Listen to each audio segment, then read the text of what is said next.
Okay. I just want to explain something real quick. Okay. I'm not trying to be disrespectful, but everybody in the chat that was questioning me, y'all need to learn how to have some patience, man. For real. Like real talk. This ain't one of them live streams where it's going to start right away.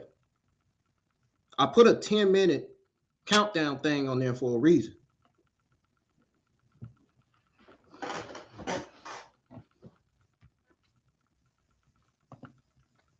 Do y'all understand what I'm saying? Okay. Just want to make that clear.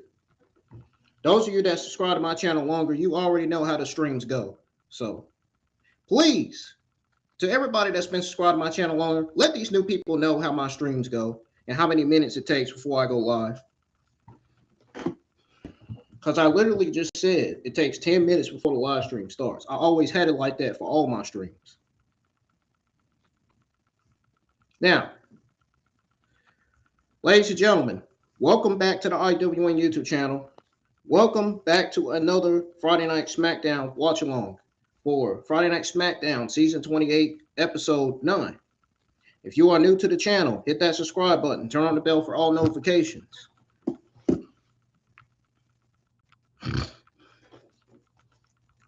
Make sure you go check out all the other content that I have on the channel. My NXT and Evolve watch-alongs are on the channel. Go check those out. Go hit the thumbs up on those. I really appreciate everybody for being here. I hope everybody doesn't take it as me being a smartass. I wasn't trying to be rude. I'm just making it clear. Because y'all were commenting question marks in the live chat, and I'm just trying to tell y'all to have some patience. That's all I'm saying. All you got to do is have some patience and the stream will start.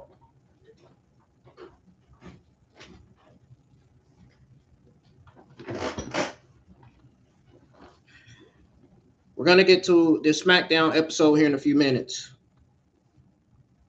If you're wondering how you could help me make a huge difference on this channel, I got 3 things you can do. Share our watch-alongs. Tell your friends and family and fellow wrestling fans about the IWN YouTube channel. Encourage them to hit the thumbs up on my videos, and most importantly, subscribe to the channel if they're new. And number 3, keep on supporting. Your views, likes, and comments and shares always help out immensely. Every single one of you is a part of this IWN journey. Your support means the world to me. Let's grow this amazing community together and get this channel to 1,000 subscribers and 4,000 public watch hours so I can be able to monetize this channel. And thank y'all for everything y'all do. Especially the ones that's been subscribed to my channel longer that already know how I do my streams. I really appreciate it. Everybody that's new, you're going to keep learning more things about me. So if you want to subscribe and learn more about me, my wrestling watch-alongs, subscribe, man. You got any questions? Let me know in the live chats. We're getting ready to go ahead and tune in to SmackDown right now because it's already done started. So, and we're going to start from the beginning.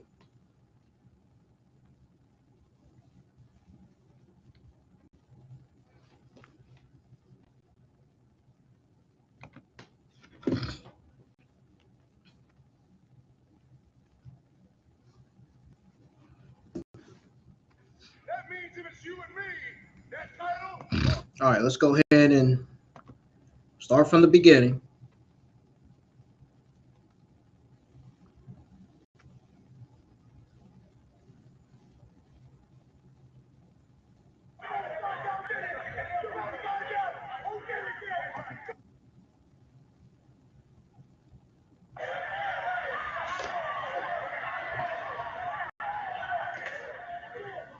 Wait a minute.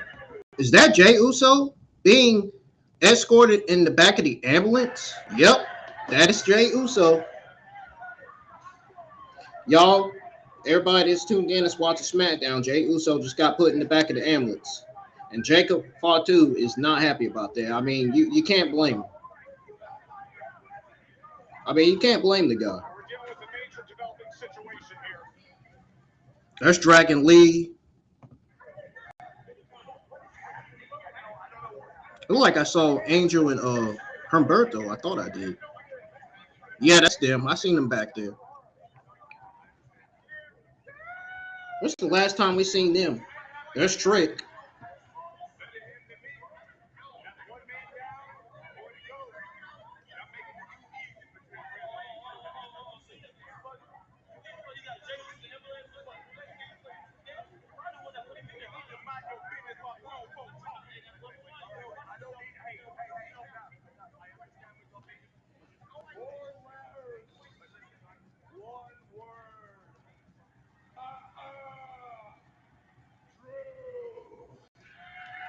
Drew McIntyre must have been the one that took him out. Together against five, but I have nothing to do what happened to Jey Uso. As hilarious as it is, but I know how it goes. I tell the truth all the time, but Drew McIntyre is guilty till proven innocent. If y'all just now tuning in, welcome to the IWN YouTube channel. Welcome back to another SmackDown Watch Along. I was not live for last week's SmackDown. Oh no. What the hell? Dude, did Netflix just go black? What is going on here? What happened? The Netflix stream went black for some reason. This must have happened right at the beginning of the show, man. We're going to catch up, believe it or not. I told you time and time again not to get involved. Time and time again to stay away, especially 24 hours before Elimination Chamber. And now, I'm telling you to go to my office, not just because I said so, but because now, there's about 20 guys back there that want to rip you apart. And I'm this close to saying go for it. I've got the right to scout the competition. There's 6 men, 5 men, gunning for my title, Elimination Chamber.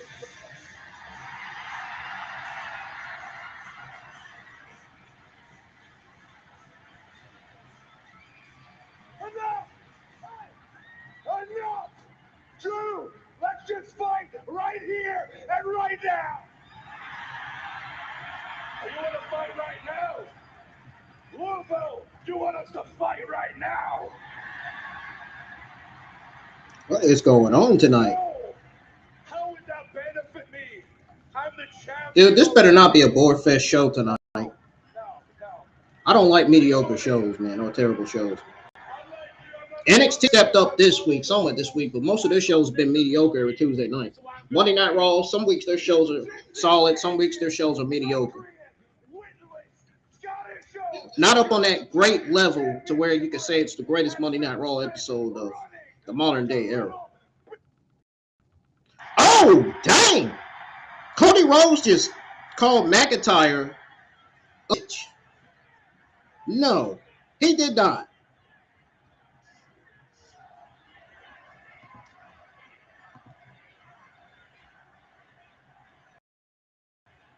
Yo. Tomorrow night, after the Elimination Chamber, I get the right. Up, there goes Randy Orton. The show just started.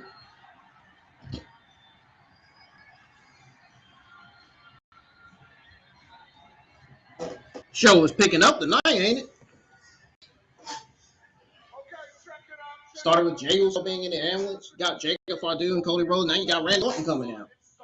I feel bad for Jey, but my only concern, Cody, my only concern, Drew McIntyre, it's tomorrow night at Elimination Chamber, winning that son of a bitch, going on to WrestleMania, whipping your ass, Drew, and becoming a 15-time world champion. And Cody,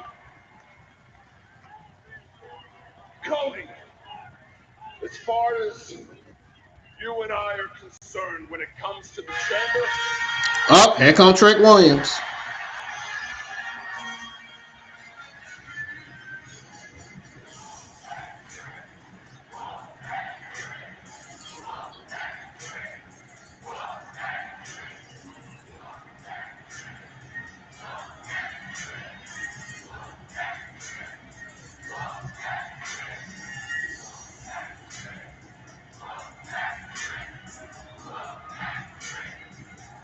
Hey, yo, cut the music.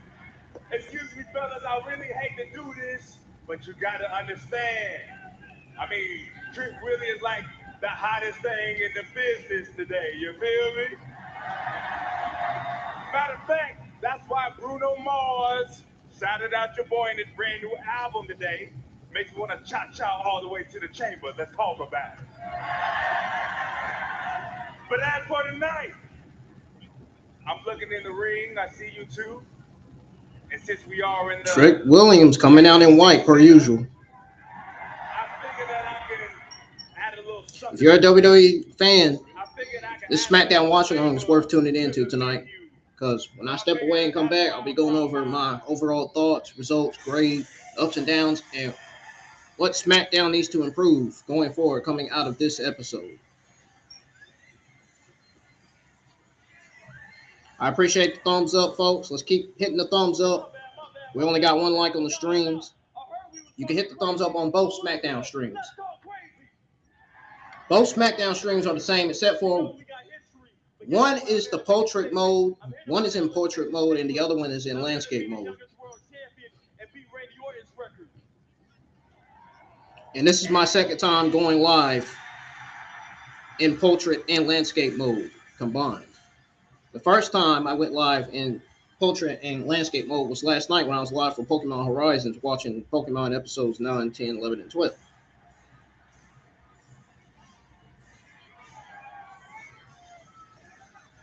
Here comes LA Knight. Yeah. How many of y'all in the live chat are a fan of LA Knight? I'm just trying to see something. I'm just curious. You guys about done talking out here because I hear a lot of empty promises. I hear a lot of big talk. I hear nightmare this. I hear fancy that. I hear fight for this. I hear lemon pepper, moron idiot. But at the end of the day, we got 24 hours to Elimination Chamber, and every single sorry soul, you, and you all belong to the man they call the Megastar. And then Drew, you mush-mouth moron, that means if it's you and me, that title belongs to me. Yeah! We're desperate about it saying, whoop that trick.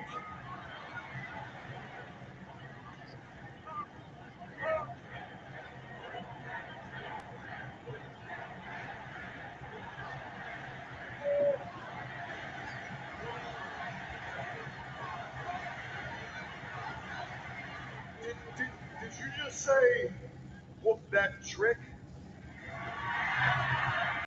Yeah.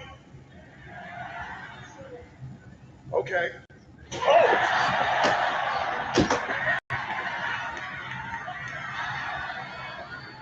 Oh, well, here we go, Joe. It's only a matter of time when Megastar egos are in the ring. 24 hours from now, these will be the participants of Elimination Chamber. Uh-oh, LA Knight and Trick Williams are going at it. I'm guessing they're going to take it to the back because that's where they're going. 10 minutes into the show, absolute pandemonium and chaos from the off. Oh! RKO!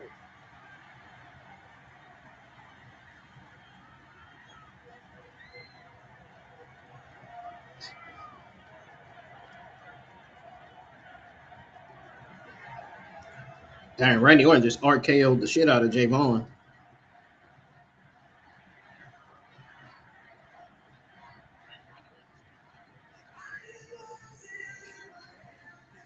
Y'all enjoying the stream so far tonight? To everybody that's actually tuned in, that know what I do on the channel, that actually care, that actually have patience. Between two very good friends, and that friendship needs to be put aside tomorrow night at the Elimination Chamber. Wow, what an opening! That's actually grown people that listen. Jey Uso, who is supposed to be competing tomorrow night, being loaded into an ambulance. Apparently, after an attack, we need more information. We'll head over to Kathy Kelly now, and we'll see if she has any answers. Get ready to post on Instagram that I'm live, so everybody on Instagram can tune in too. Have an opportunity to join the live chat. I'm being rude tonight. Being rude, then something must be wrong. My guest, Tiffany Stratton. Something's wrong with your ears, or something's wrong with your brain. You think I'm being rude tonight? Your thoughts at all of entering the Elimination Chamber tomorrow?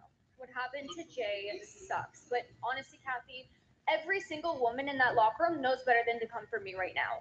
It is WrestleMania season, and I'm ready to get my WWE Women's Championship back. And it starts by winning Elimination Chamber. And I don't have to look over my shoulder because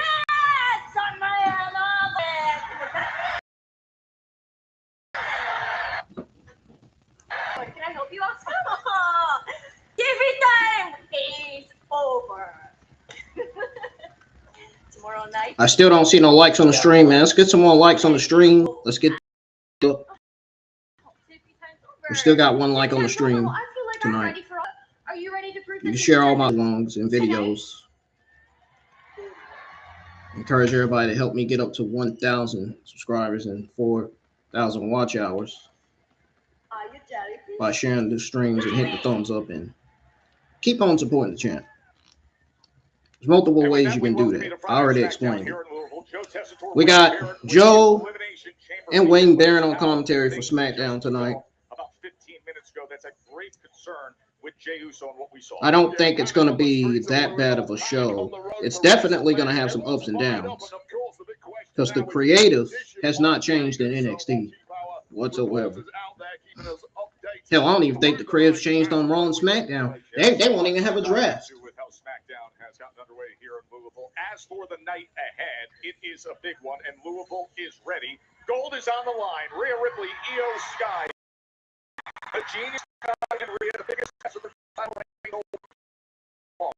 All my Hispanic people know what I would say already.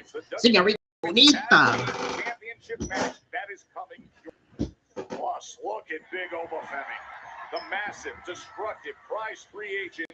He has a new target. The Miz. I'll be like Señorita Bonita, Stephanie Vecchia, Señorita Bonita, Raquel Rodriguez, Señorita Bonita, Rousey and Perez, La Señorita Bonita, Lola Vice.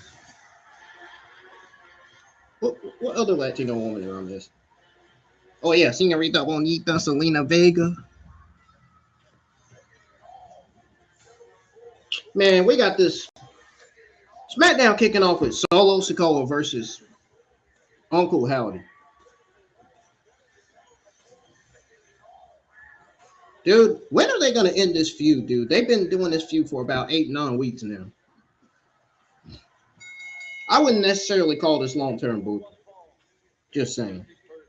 From Las Vegas, Nevada, weighing in at 250 pounds, he is one half of the WWE Tag Team Champions. Bro, I'm not here for the entrances, man. I'm here to see the matches.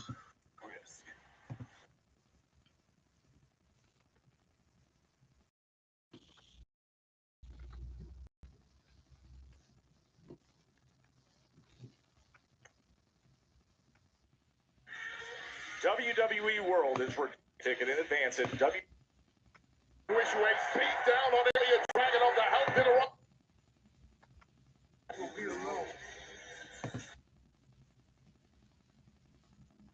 Leader of the MFT.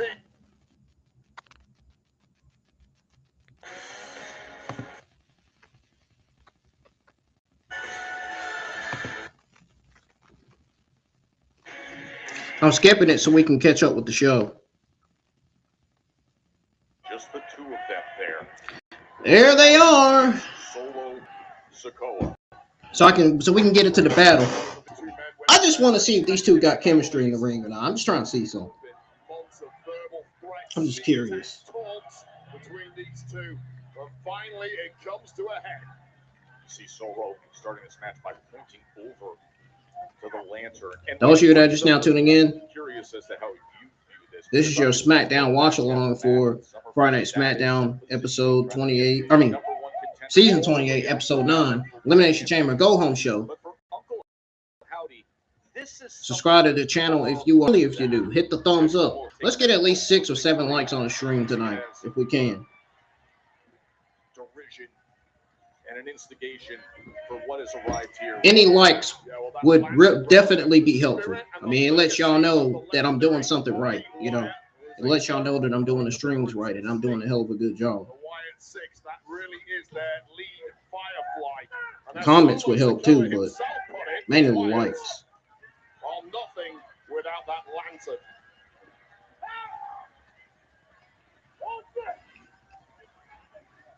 Got Solo Sikoa holding on to Howdy holding on to Wyatt's Solo. lantern all began in So who's going to have the power advantage here? Howdy or Solo? Wyatt 6. Solo took the lantern, distracted Uncle Howdy at that moment. Kamatani was We able to got secure Uncle the Howdy and Solo Sikoa throwing hands at each other. Been enraged since. Of course, the MFTs also took 10 gold from the Wyatt 6 family, so it's been all about the MFTs in recent weeks, that's for sure. Who's got the power advantage? Oh, Uncle Howdy does. As he floors He just put Solo. Solo Sikoa down. Oh, going right to it early. Oh, he was going for the Sister Abigail. Solo Sikoa rolled out of the ring just in time. That was a smart move by Solo Sikoa. He knew it was coming.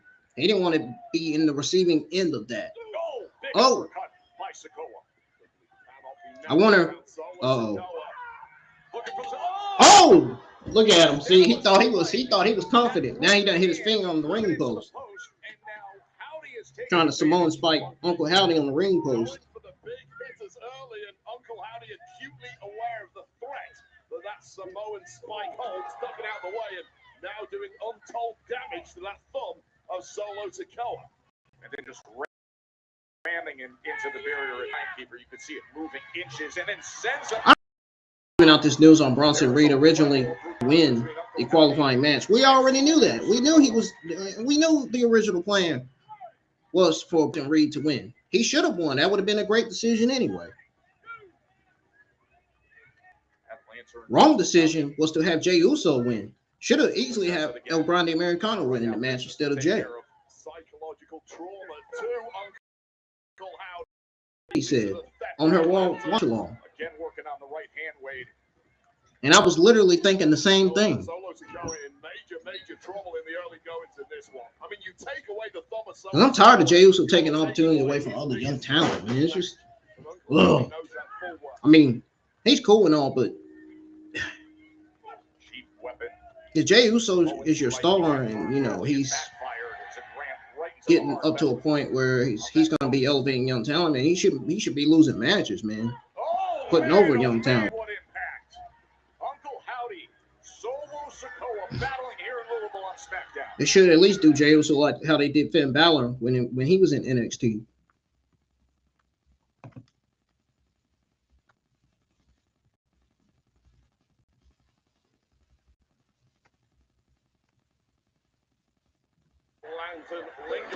Send Uncle Howdy into the barricade there, the black barricade.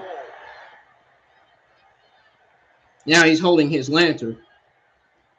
Solo Sikoa is.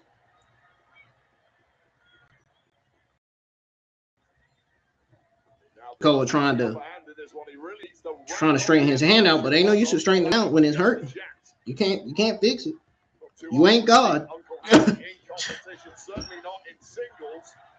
You know full well the power that man holds. You can see how affected Solo was by the damage that was done early on to that right hand, specifically that thumb, the chief weapon of that Samoan spike. Two big, powerful competitors are going to be pushing 280 pounds the pair of them. But every time he has to utilize that right hand, he is just writhing in pain. So now he goes with the headbutt instead. Frustration on the face of Solo Sikoa, knowing he could well have killed this one off already. Not been able to utilize that Samoan spike, but there are more than one way to skin a cat. I know y'all can comment in the live chats, right? The live chat is open. See Solo trying to do damage to Howdy. Punching in on that right shoulder and trap. We know full well the goals of Solo Sikoa and the MFTs is the acquisition of all gold here on SmackDown.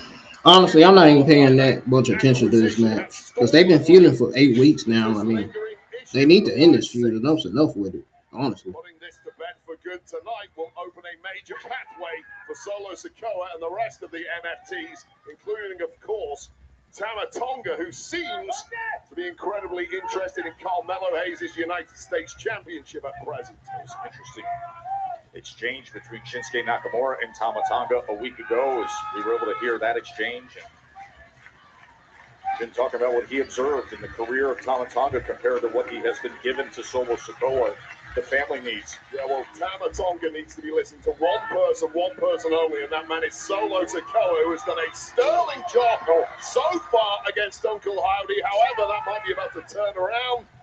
No, back with the nerve hold.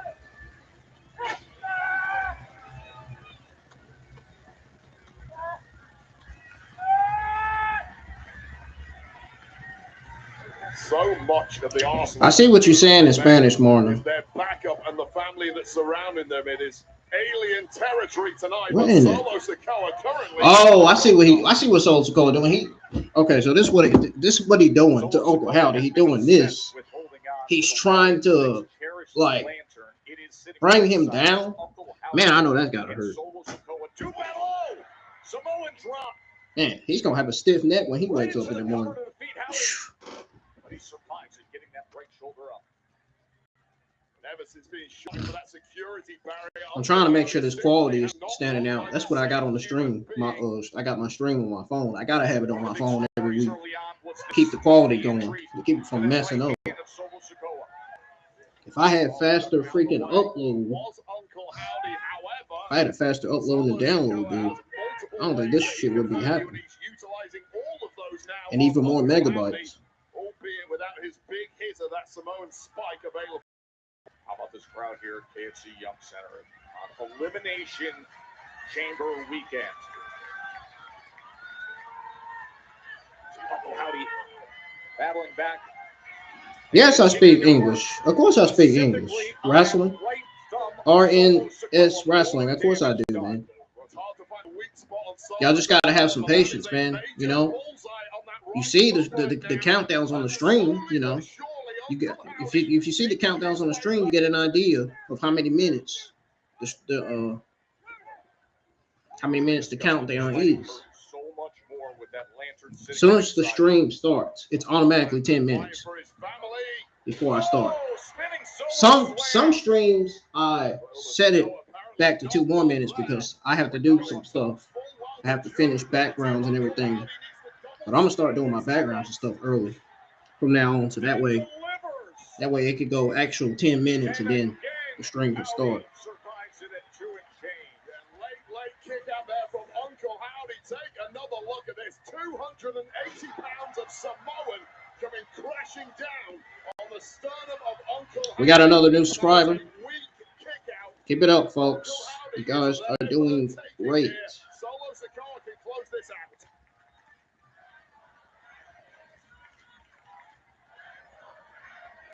Hear the chants from this crowd in Louisville. Let's go, Howdy. Solo Sikoa knows full well to finish the job. It is that Samoan spike, perhaps hesitant to use it. Exactly, Wade. He knows the damage that was done. He's been feeling. You know, after stream, you can set the you know, after the stream, you can set your CC to Spanish, auto translate. Y'all know y'all can set that to all my Hispanic people. You know, I love Hispanic people and I love our culture. You know, you can set it to Spanish on auto translation. That way, you'll know what I'm saying in Spanish on the live stream. Didn't know y'all can do that, did y'all? You can. But it's only going to be available after the live stream. It's not available during the live stream, unfortunately. I don't know why YouTube has it that way. It doesn't make sense.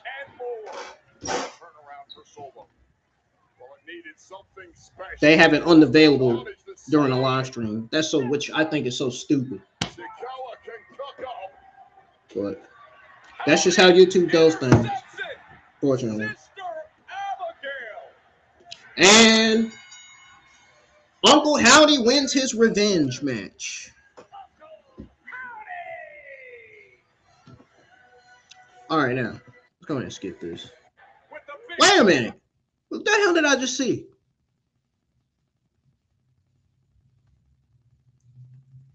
We got to go back. Hold on. The MFT just came out of nowhere. Watch this. You're going to hear commentary. The MFT going to come right behind him. Oh, look at that. That was Tama Tonga coming in with the big boot.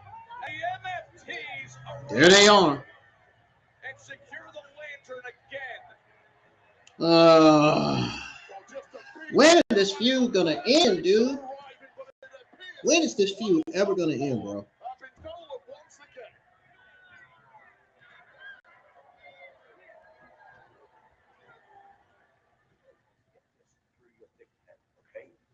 Tomorrow night is Elimination Chamber.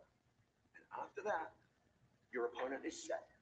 Okay? So just stay home and stay out of trouble. I'm not trying to make your life any harder. We've known each other a long time. Look at us, guys from the UK. GM, WWE champion. You and I need to go on the same page.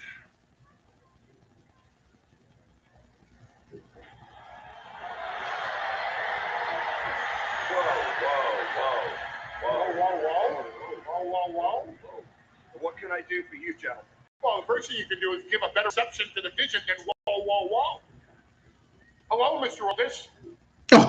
You know, that's all this company needs. No, he Another didn't. injury, and this one is on your watch. I'll try this again. What do you want? Let's get some more people in the live chat. You can do that by sharing the live stream. Let everybody know that I'm live. I mean, obviously, with You can share it on your Facebook news feed, Instagram news feed. You can share it on your Snapchat. You can even share it on TikTok. You can't put the link in the comments, unfortunately, on TikTok. You just have to share it and let everybody know, you know. The link to my YouTube channel is in my Instagram bio. You have to go over to Instagram and click on it.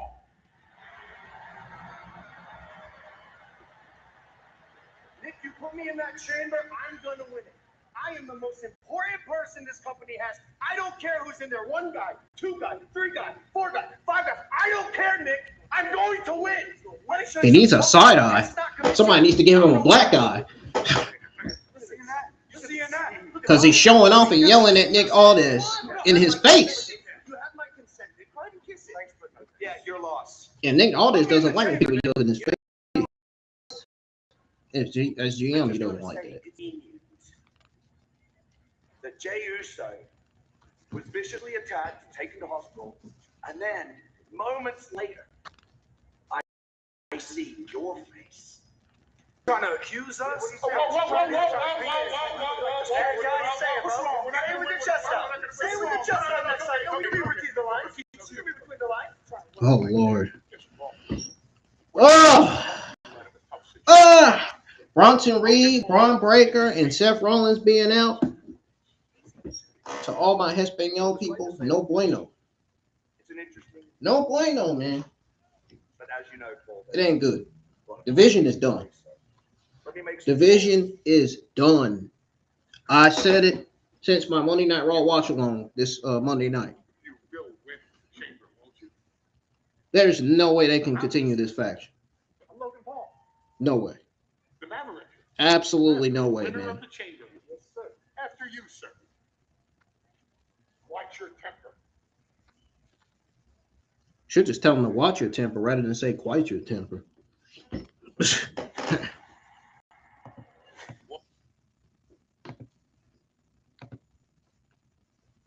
You know, the show's scripted, so.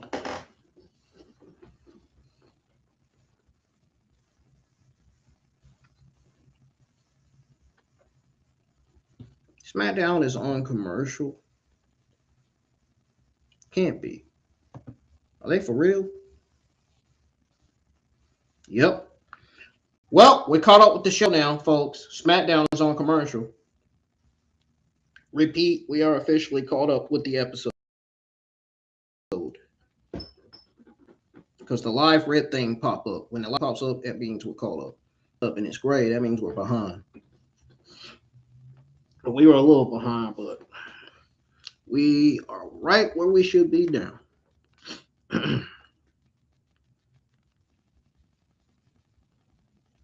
Getting ready to tweet out my thoughts on the beginning of the show here in about 2 minutes. How many of y'all looking forward to Roman Reigns showing up on Raw Monday? Monday Night Raw card looks like it's going to be a solid, probably either a solid B or a solid B minus show, because I can't see the show being a mid show next week. After the mid Monday Night Raw we got this week, Dragon Lee versus Gunther is going to be pretty interesting.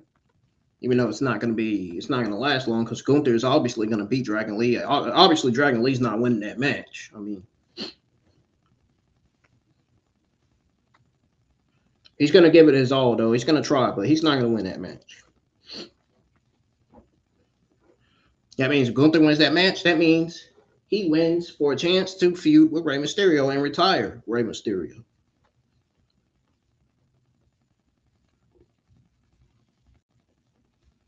And if they don't have him retiring Rey Mysterio, then what else do they have for Gunther to do? Exactly. They need to hold off on the Brock Lesnar and Gunther feud. That doesn't need to happen right now.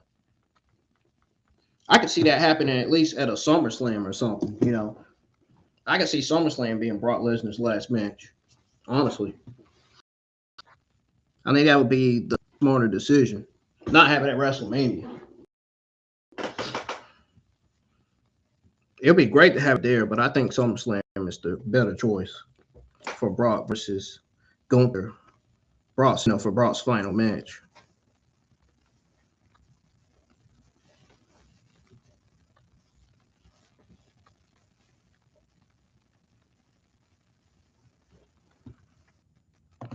SmackDown is back on. Oh, yeah, I'll be right back. The episode will still be playing. I ain't getting it. It's about the irresistible forces, and we're coming after those tag team titles. The irresistible forces sending a major message now to the women's tag champs. They will meet with the tag team championships on the line.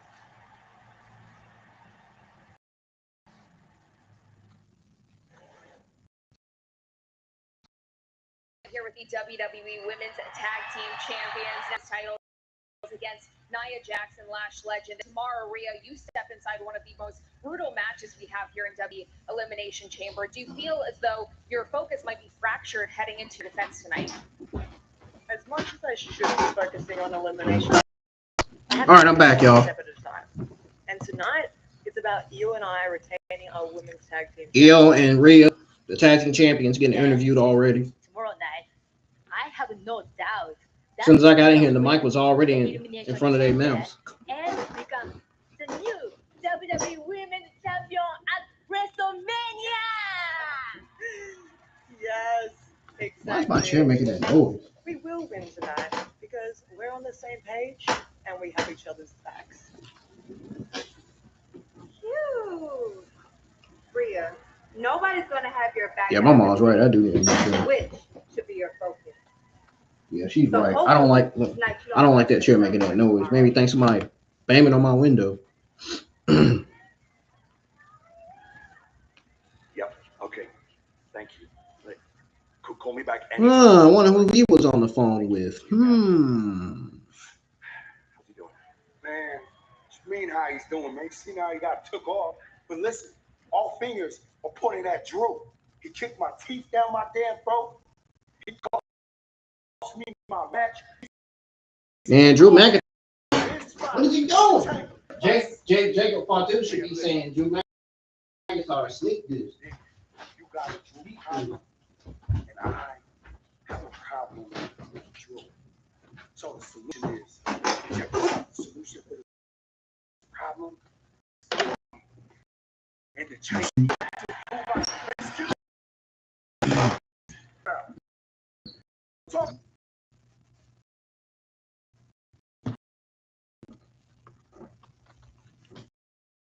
Come on, all this now. Oh, man. Why you did?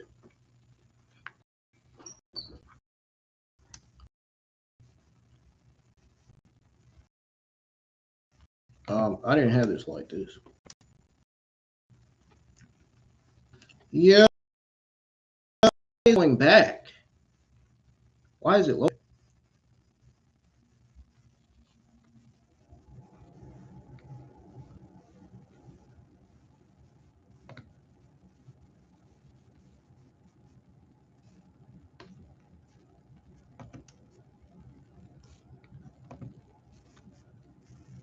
Hold on, y'all. It's low. I don't know why it's doing that stupid stuff.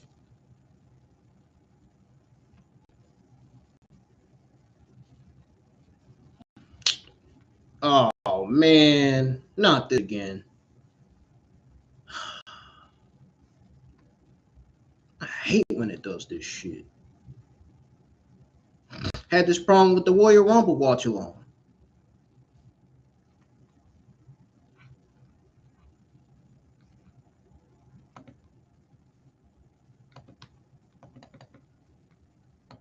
Why is it doing this again?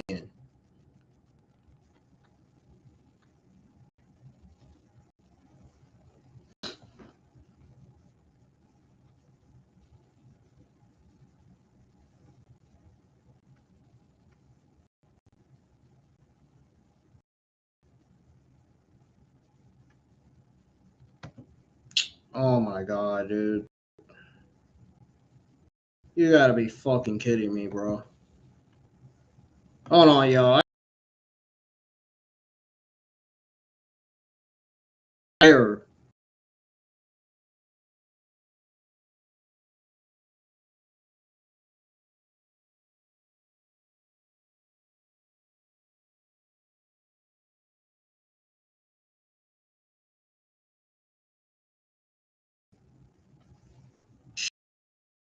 Jesus Christ. If it's gonna be doing this Saturday issues. Because I'm not doing the portrait and landscape thing Saturday. I'm doing it only in landscape mode. Portrait and landscape stuff for rest. And then we can do it in portrait and landscape mode for Raw.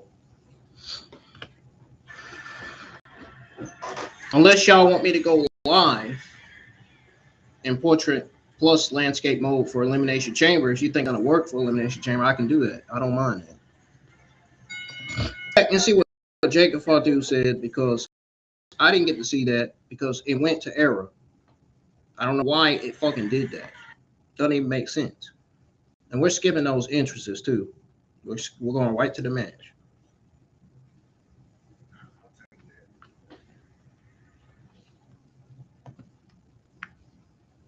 You get to see what they said, man. Damn. Wow, will solve that problem. I will take it under consideration. Make sure y'all are hitting the like button, because I don't see no likes. I still only see one like on the stream. Logan Paul wants it. Jacob Fatu wants it. We'll see what the solution is.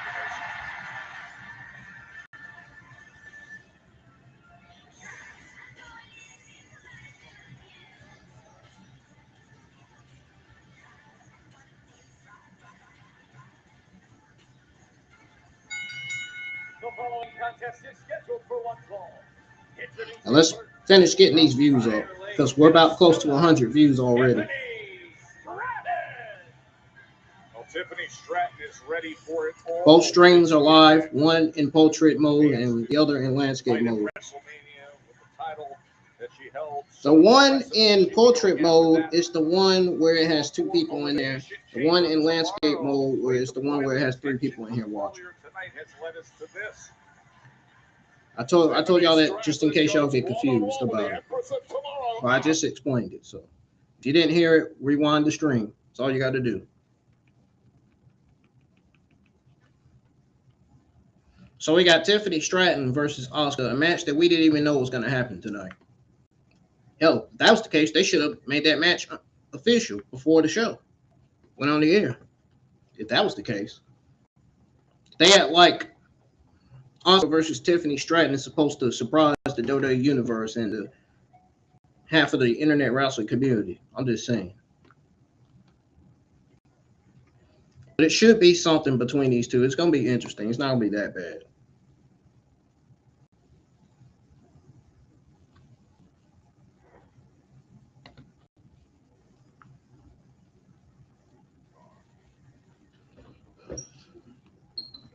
SmackDown's on a commercial break.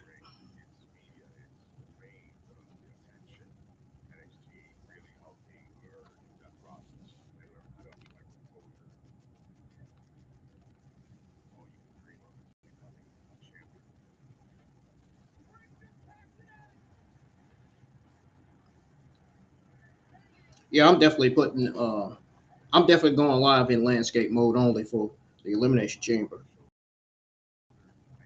Because it seemed I was getting more people in the live chat when I was doing it in landscape mode than I am doing it in both portrait and landscape mode. That's just like if I did it in portrait mode, I would get more audience in as well.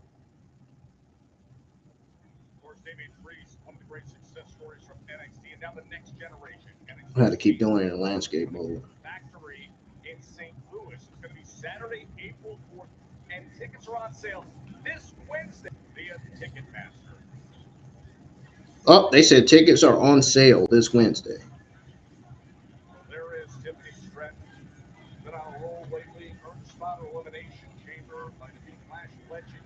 And, well, and Chelsea Green. We got Chelsea Green. She's here tonight. She's still out with injury. That doesn't mean she's cleared because clearly she's not.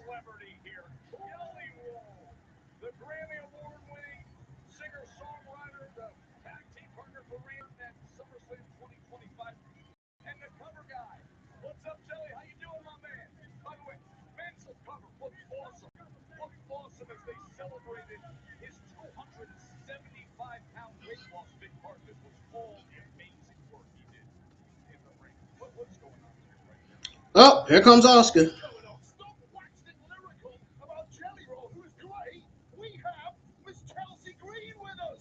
Uh-oh. Don't tell me everybody left the chat.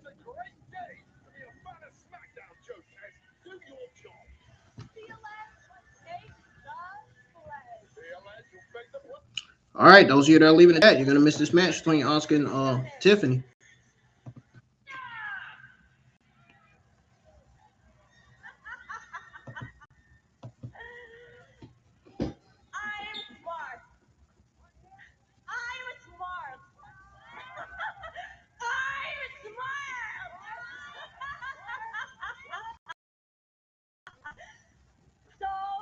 Before fight Elimination Chamber match tomorrow. Instead, you can face Kyrie Sane. It's not stupid time. It's Kyrie time.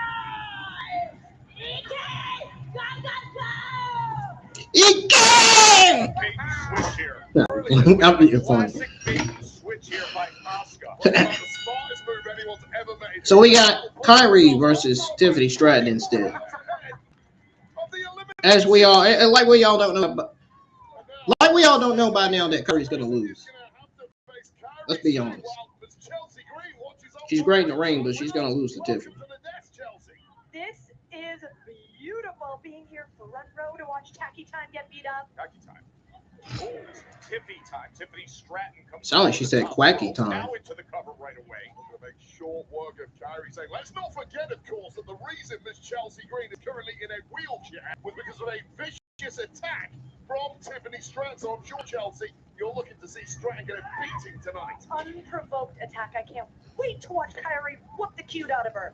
We are currently looking for an ankle donor for Miss Chelsea Green. She needs an ankle. Be a gentleman. Offer your ankle. What's going on, human? Never. She's got hairy legs. So you don't want one of these. Human in the live chat, welcome. Director of operations. You can't separate me. On the payroll. Hey, speaking of, did you see who I appointed the Secretary of Dark Affairs? Appointed. Yes, right. Secretary of Dark Affairs. You don't have a staff? Undertaker. No, there is no way. Is the number Stop that. Okay, that wasn't cool. That what you said wasn't cool in the live chat, man. Why did you have to say that? That's unnecessary. I can see if you was joking, but if you serious, that ain't right. Oh, to the outside. Asuka drew Tiffy into this match that she herself isn't taking part in, and look at Chelsea's reaction. Oh, please, I had no reaction Yes, at you all. did. Nothing. My face didn't even move. I guess joke. If you had something negative to say, you should have never said it at all. And then run right into the post. Asuka and Kyrie.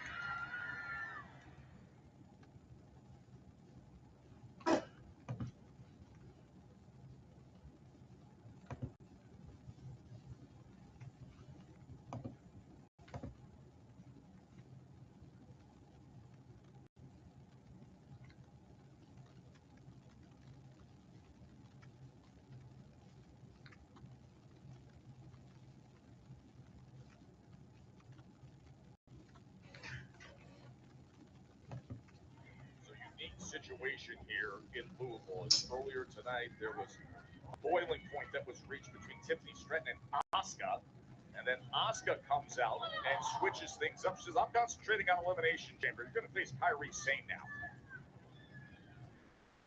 Okay, now I've got to ask you, Joe Tex, what on earth thinking when Tiffany in the corner, Kyrie Sane taking over. Now she's throwing her. Kyrie Sane is beating her with punches. However, I was wondering what is make this happen is what I was thinking. You clearly had something to do with this. Joe, you continue to disgust me. It's to steal a face. Kyrie Sane's picking up Tiffany Stratton. Is a rather toxic individual. Tiffany Stratton just gave Kyrie Sane. Good leader of their nation has haters, so I am used to this. However, this man is my number one hater, sipping on haterade. Number one. Tiffany Stratton, Kyrie Sane, back and forth. Yeah, this guy's going. Yeah, this guy's got to go, man, because anything negative, I'm going to put on timeout. I'm putting this guy on timeout. Why they gave you a headset. Chelsea Green is living in the moment, Joe Tesh. You're always in your own head. That's the issue. It's not all about thoughts. Sometimes it's just about enjoying the situation, watching Tiffany Stratton, the vicious Tiffany. You don't say stuff like that in the live chat.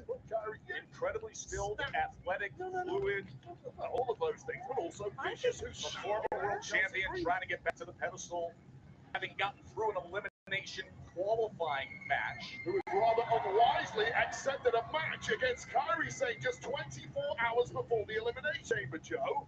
Tacky Time may have great hair, but she does not have a great brain. Very gutsy. Yeah, on the other stuff that happened on the show earlier. So I'm gonna have this camera off for a few seconds, or for a few minutes at least. So what y'all's plans for this weekend, man? Are y'all gonna be live for? If you're a YouTube content creator, are you going to be live for Elimination Chamber? If not, are you guys are going to be able to tune in to my Elimination Chamber watch along tomorrow? I'm going to put up a voting poll asking which mode do y'all want me to go live for my Elimination Chamber watch along on? Portrait, landscape, or both? Okay. We should also see Nicholas. I think Sir Nicholas the Brickless, and while we're at it, Sir maybe what?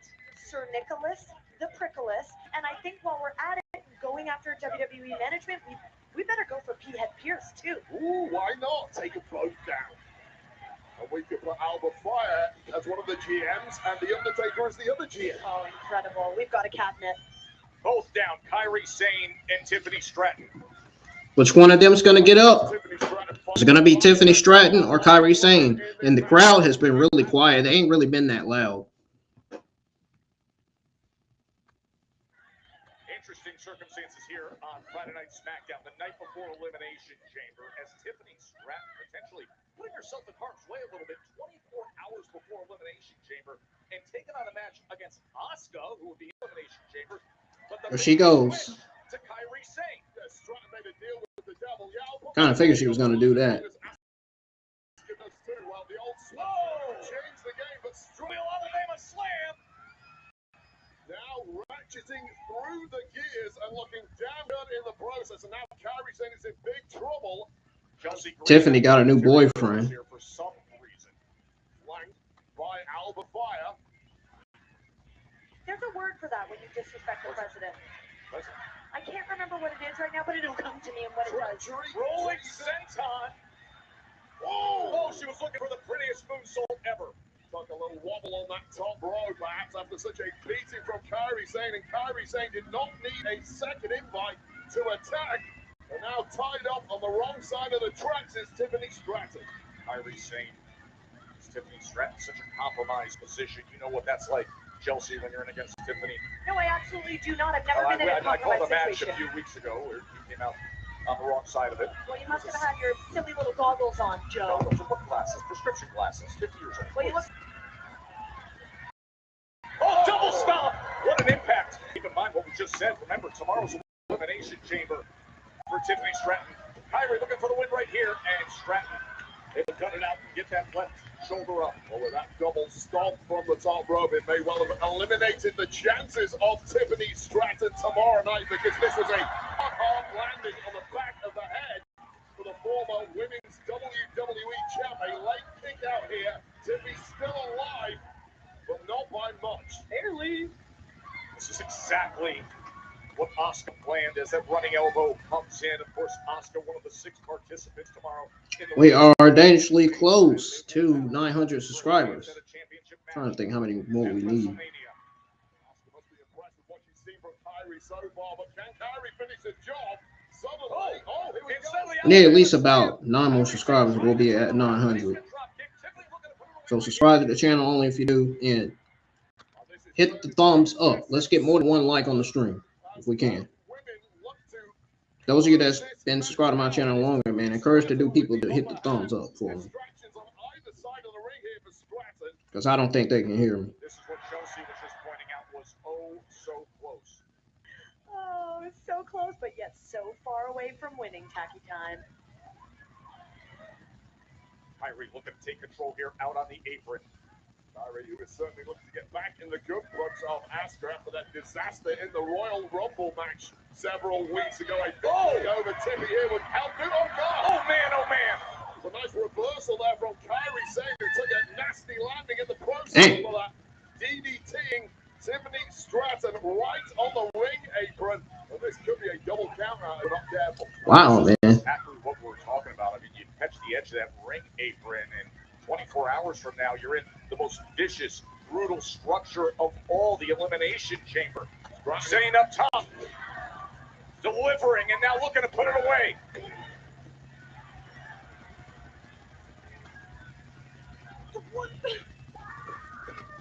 What is going on? Why is she Kairi Sane cannot quite believe that that didn't get the job done after Tiffany Stratton was majorly dropped from that DDT on the apron. And to not look the same since. Well, I think historically, when Kairi Sane goes up top, we know what is coming next. That insane elbow, and Tiffany's in the drop zone. Oh, she gets to her. Darn. She just pushed Kairi Sane off the ropes to Alba Fire. Chelsea Green, you can't get up. You got to inch your foot.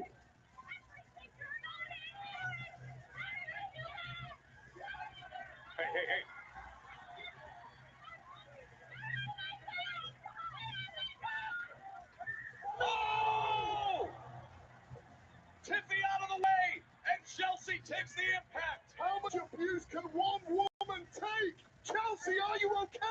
Hey, she's the one who decided to get in her face. And now back in the center of the ring. Her husband Mac checking on her. In the drop zone. Prettiest. Boom! Moonsault. That's it. It's over.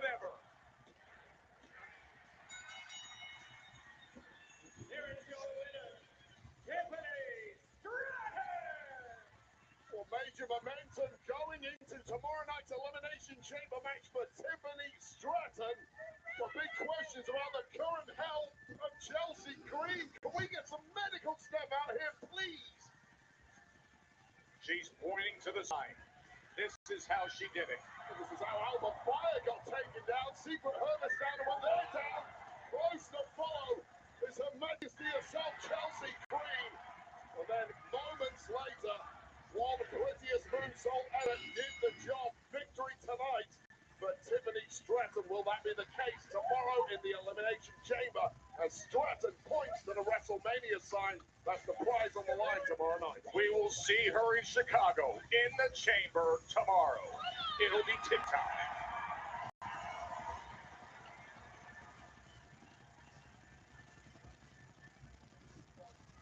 Well, once again, how very convenient. By the way, it's a nice office you got here, Mr. Hall. Thank you. Speaking of my office, I was looking all over. Is Logan trying to play him, or is he being real when he tell him that? Making it convenient for you. I appreciate that. But seeing as you're here, I have some news. I've discussed with my Raw counterpart, someone you're familiar with, Mr. Adam Pearce, and Logan Paul will get his opportunity to compete in the Elimination Chamber. Yes! Yes! What's the catch? It gets past you, doesn't it? No. Isn't the Elimination Chamber tomorrow? You will get your opportunity if you're victorious in your match with Jacob Fatu. Are you out of your freaking mind? Jacob? No. Hold on. Nick, I sold the world's most valuable trading card. That's right. I married the world's most beautiful supermodel. I can be WWE's most dangerous werewolf. I'm Logan Paul, the winner of this year's Elimination Chamber.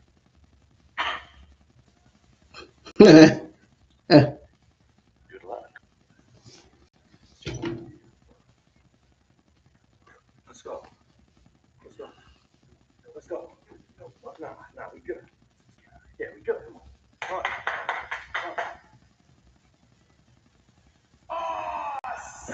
Logan Paul trying to get Nick Aldis his head. It ain't working. Jacob Fatu for a place in the Elimination Chamber tonight, Joe. After everything that happened to start tonight with James, so that's what I came to play. I came to play.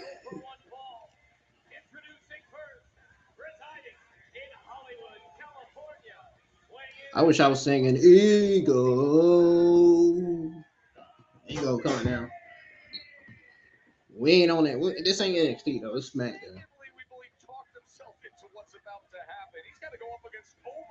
Can't wait to go live for NXT in both portrait and landscape mode combined. We're only going live in landscape mode for Elimination Chamber. And maybe for Monday Night Raw. As long as we get as much audience as we can, as long as the views go up. As long as y'all can help me get the views up and encourage people to hit the thumbs up and subscribe and share the watch alongs. What do y'all think of CM Punk being on the 2K26 cover?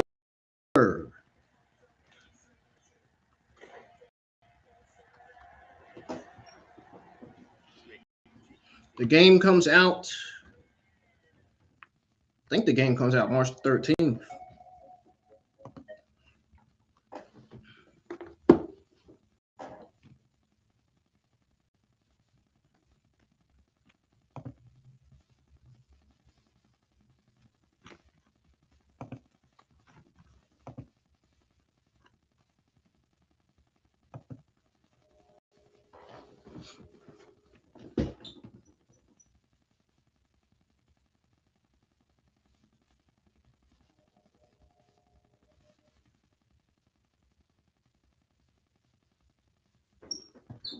There it goes loading again. Oh, why it always does that?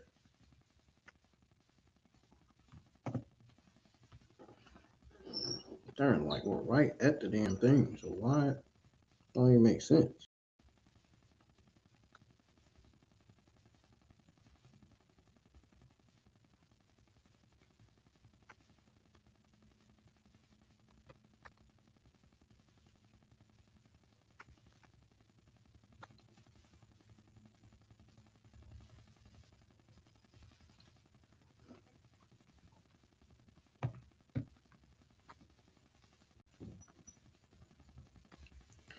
SmackDown is on.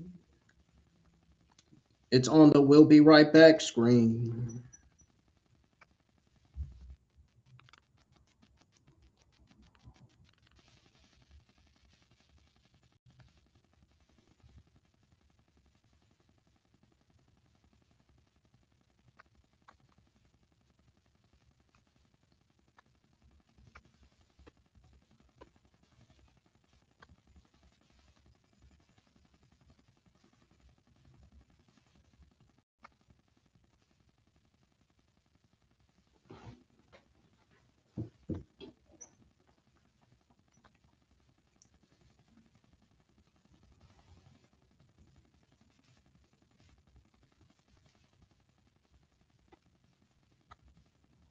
So what y'all think of Friday Night SmackDown so far? Let me know in the chats, in the live chat. Y'all can follow me on Twitter X at IWNYT Streamer. I said that because I just got to do follow just now. So we're now at 100. We're now at 182 followers here on Twitter X. I'll be glad when I get this premium, so my Twitter X account could be back to a verified account. That way I'll be able to go live on Twitter X again. And let's set the schedule for you because things will get underway with the countdown show at 5 p.m. Eastern, 2 Pacific, and you can see that streaming on ESPN Unlimited. Then here comes the big one, Elimination Chamber, with coverage beginning at 7 p.m. Eastern. Again, on ESPN Unlimited, domestically, Netflix internationally, and of course, the evening wraps up with all the analysis and interviews on the post show. And we've got massive news to deliver now. You saw what happened to Jey Uso, injured with the attack earlier tonight. So now, Wade, a bonus Elimination Chamber qualifying match here tonight in Louisville. Yeah, Jacob Fatu takes on Logan Paul tonight, and our main event winner goes to the Chamber. Main event? Why the hell did they put this in a main event? It don't even make sense. Left responsibility to get the next generation ready. About to meet the next generation. What makes you think Logan Paul deserves to be in the main event? Really? I mean, Jacob Fatu, he deserves to be in the main event. But what makes you think Logan Paul deserves to be in the main event? Really? I would love for somebody to tell me how Logan Paul deserves to be there, to be in that main event match. Uh-oh. Yeah, one of my favorite NXT stars, and one of my favorite main roster stars. The Ruler.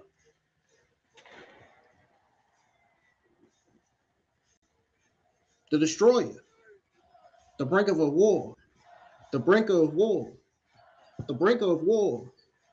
The brink of war.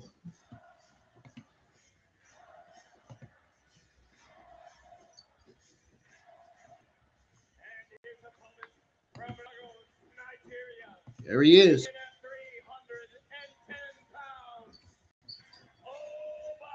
Ooh.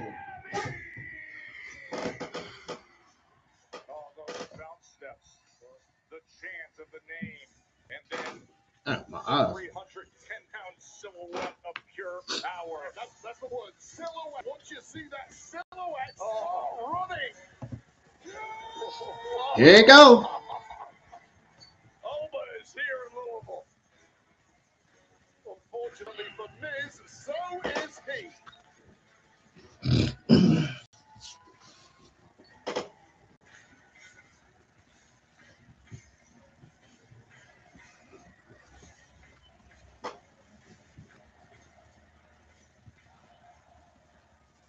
Here we go. The Miz versus Obafemi.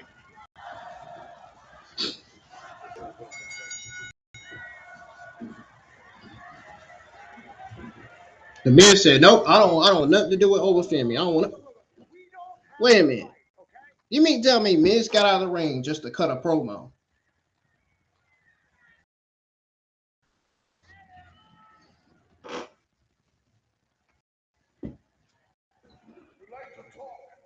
Look. We don't have to have this match. Nobody wants this match.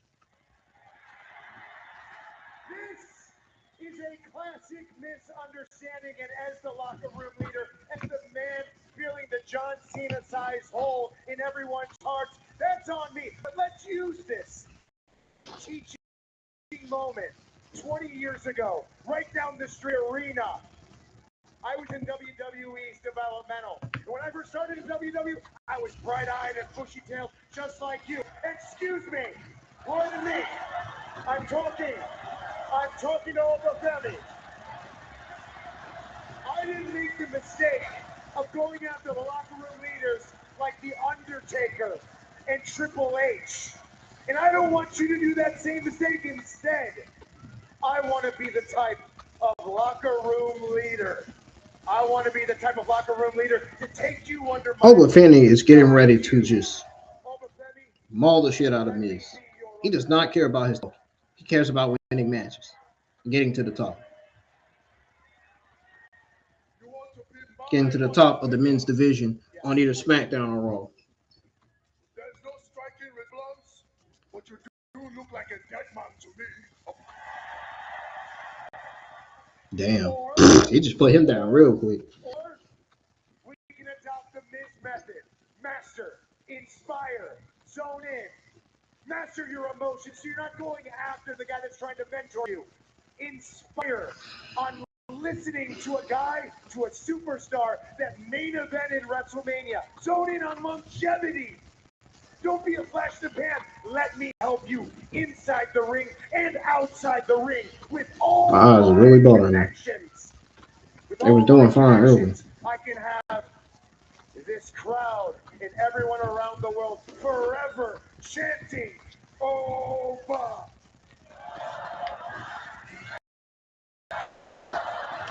I ain't buying it. This crowd wants Obafemi to beat you, and bam, it's over. Well, clearly, I don't need you to get them chanting my name. But let me humor you for 1 second. A third-party opinion. Louisville! Do I join forces?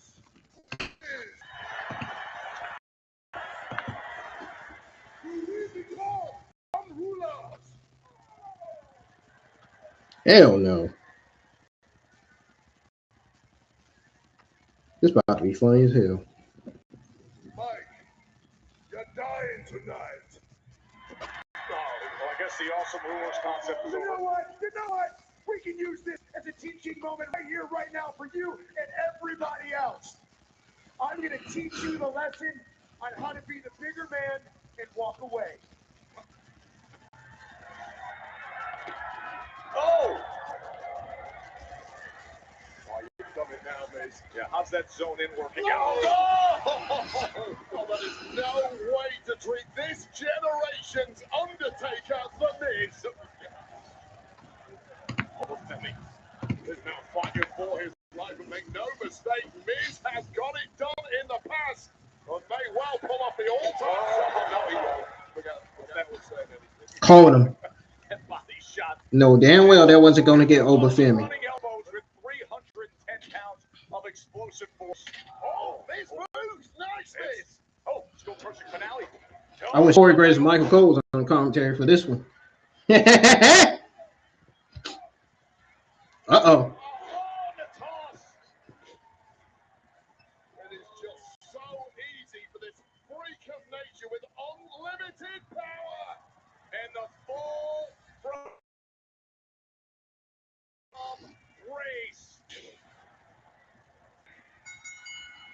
Another squash match that Obafemi has won.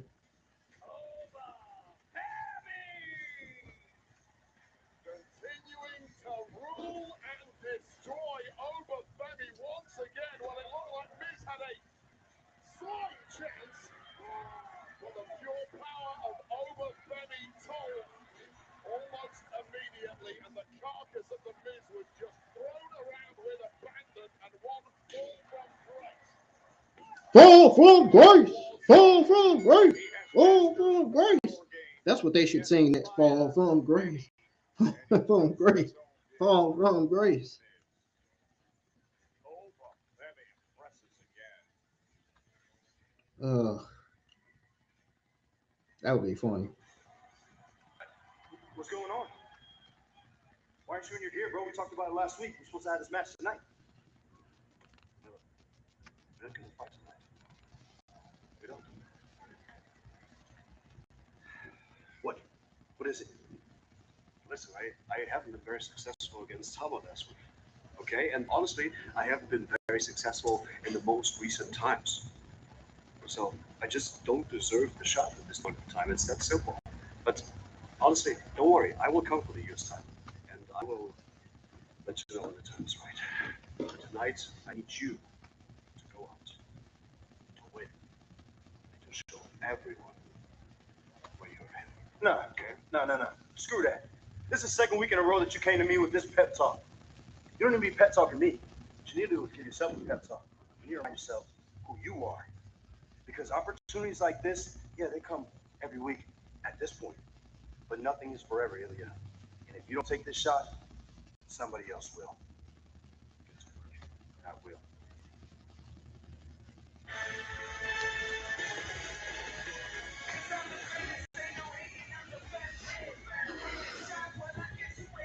Here comes babyface Carmelo Hayes. Not heel Carmelo Hayes. This is a totally different Carmelo Hayes right here.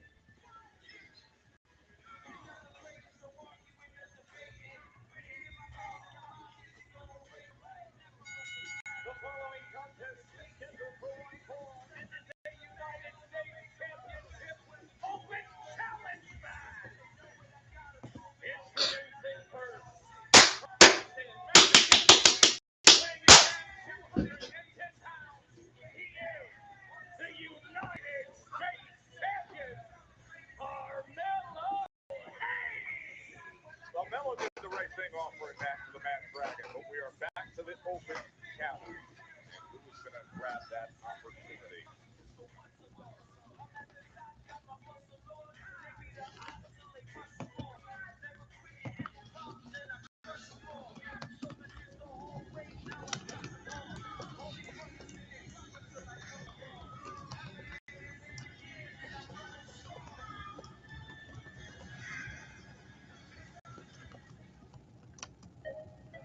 Hey!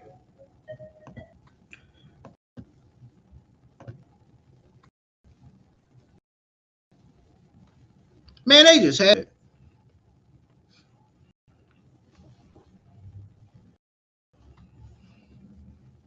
They just had to put it on commercial. As soon as he came out.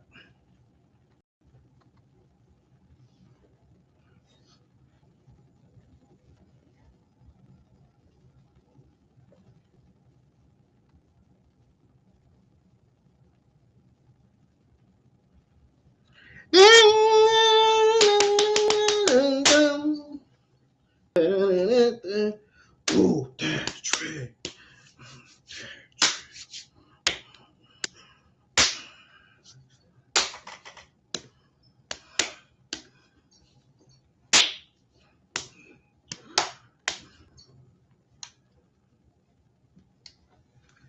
Woo.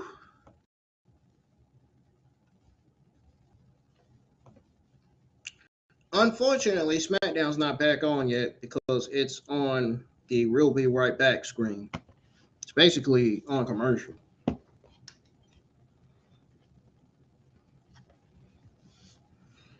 You guys know I'm using a VPN, right? Okay. Just want y'all to know that. Y'all can also go check out my Pokemon Horizons watch along, man. Hit the thumbs up on that as well. even though I had got a thumbs down on that from one person.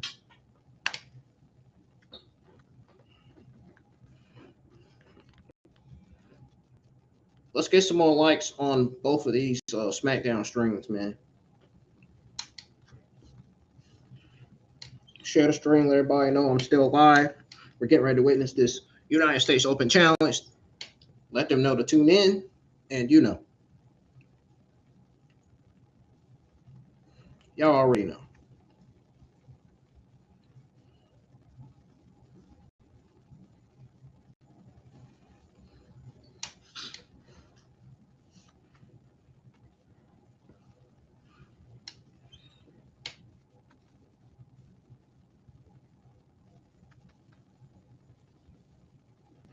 At this point, give the win to Jacob Fatu in the main event.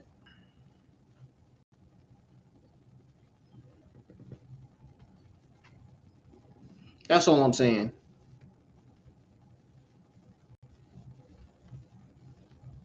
Get the win to Jacob. Jacob could be a heel and a babyface in the Elimination Chamber. He could be the anti-hero. Still going to be a damn good match in that men's Elimination Chamber, either way.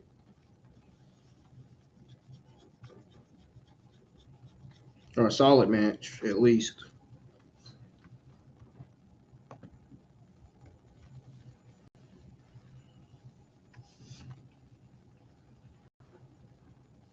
Okay, Netflix stream should be working back now.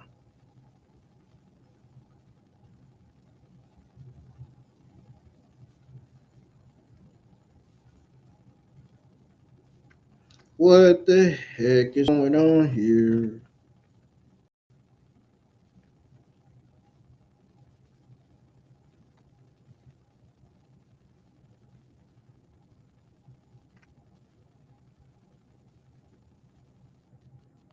There you go. Ultimate Weekend. You can enjoy exclusive group pricing when you purchase 4 or more priority pass packages. Perfect for families or parties or corporate outings. Your group can get a VIP experience for less. Folks, just head to onlocationexp.com/WWE. You get all the info there, and you can your priority. We got 3 people in the live chat on the landscape mode. How many do we got in portrait mode? We only got 1 person. Come on, man. Let's get some more people in here tonight for this open challenge. I know y'all want to listen to it. So now back to business with great pride with way he defends the U.S. title. Open challenge now. Who's going to come out? Oh, whoa. Matt Cardona versus Carmelo Hayes. Woo! I was not expecting him to come out.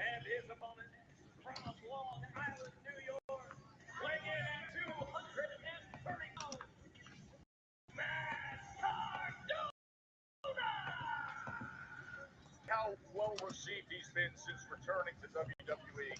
Matt Cardona has been very direct way of saying he came back with one thing, and that is to compete for championships, and he gets that chance right here. Yeah, he told me personally he did return to I figured out my thoughts on the beginning of the show in Solo Sikoa versus Uncle Howdy. That match was a mid-match. It was okay. It wasn't solid or great. Even though they should be ending this feud already, it should have been done ended. There's no reason why they should be continuing this feud.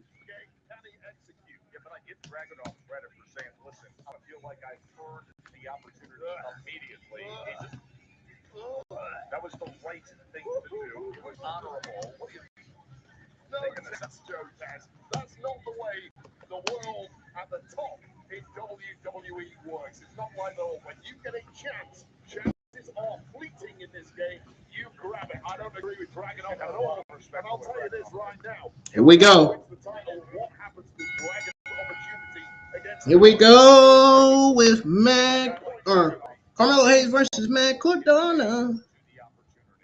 Carmelo offered it. He took a pass back to business with the open challenge, and Matt Cardona. So wait a second. you're saying that Matt Cardona doesn't deserve this opportunity, then?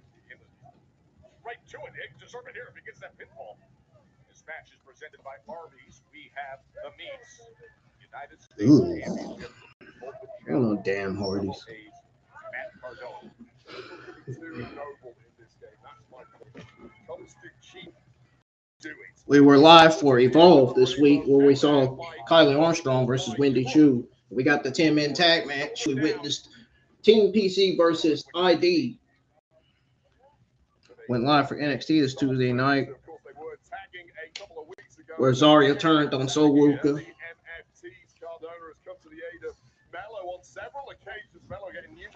Vanity Project became the new tag team champions. Trying to think what else. Oh, Carmelo Hayes can't pick him up. Oh, drop kick from Matt Cardona. And Miles Bourne beat Ethan Page to become the new North American champion. It was a solid low B- show last night. It stepped up somewhat, which is great. Hopefully they can keep it like that.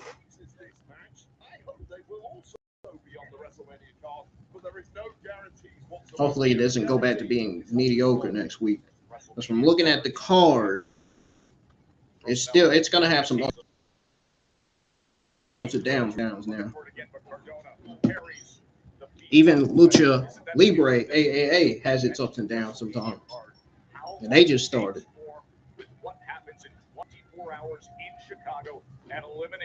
But it's not the talent's fault.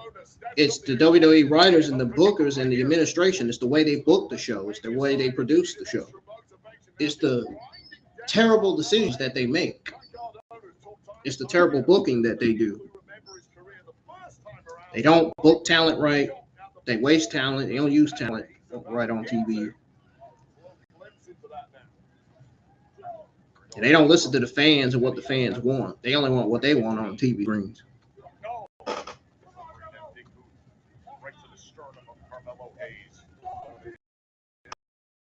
Thank you for the thumbs up. That makes 1 + 1 2.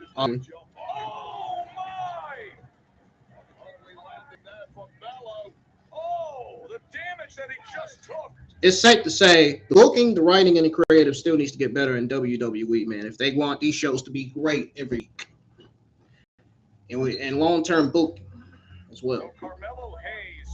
And they need a draft, man. They really do need a draft. I don't know why WWE thinks they don't need a draft. They're just fucking lazy, man. Creatively lazy with booking stuff, with making this lazy decision. It's bound to happen when you got guys in the administration like Road Dogg and Michael Hayes and freaking Bruce Pritchard. Need to get rid of Bruce Pritchard, Mike Hayes, and Road Dogg. Ain't doing up making these shows worse. I mean, they ain't been terrible every week. They've been mediocre. Most of the NXT shows have been mediocre. Sometimes Raw, like I say, for Raw, sometimes the Raw shows are solid and sometimes it's mediocre. Some weeks. Some weeks they are. And for SmackDown, so just like SmackDown, some weeks SmackDown have solid shows. And some weeks they have mediocre shows. The reason why I started explaining to y'all what I believe Raw, NXT, Evolve, SmackDown, and Lucha Libre AA needs to work on is because I care about this company and I want all these brands to succeed. I don't want all these brands to fail and lose audience like NXT did. NXT still beats AEW in the ratings viewership, even though their shows have been mediocre as well.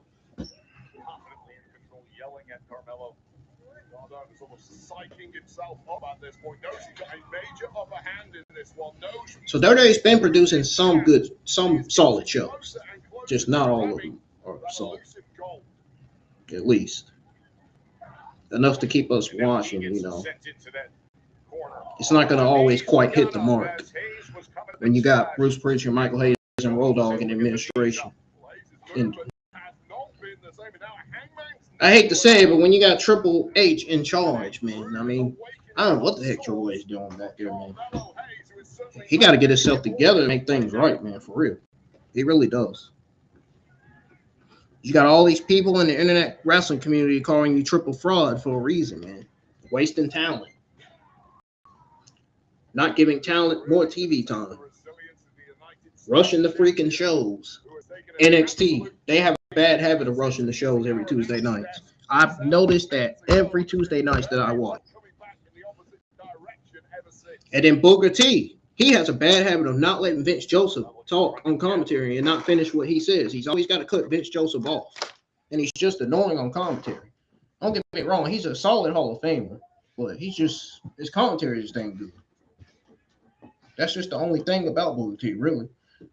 He was a good wrestler, solid wrestler, just his commentary ain't hit. And Cardona taking advantage of the open challenge, coming out to face the United States champion Carmelo. Vince Joseph's commentary sometimes doesn't hit either.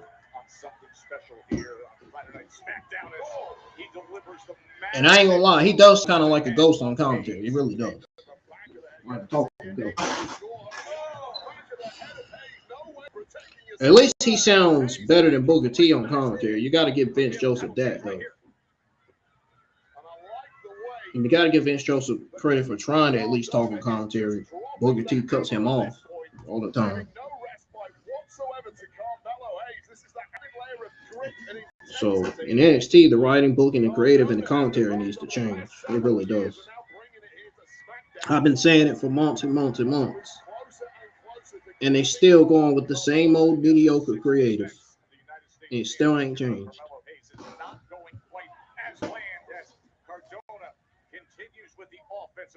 Joe, you tell me the last 4 minutes has Carmelo Hayes got a single shot at Matt Cardona. I can't think of one. It has been completely one-sided to this point.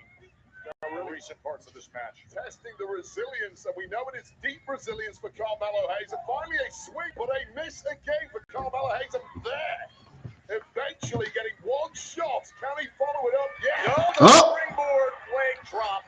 I wonder if he's going to go for the first 48 next.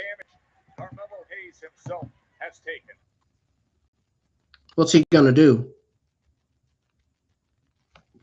Oh, man. It went to an error again. Fuck. Let me see if I could change the server.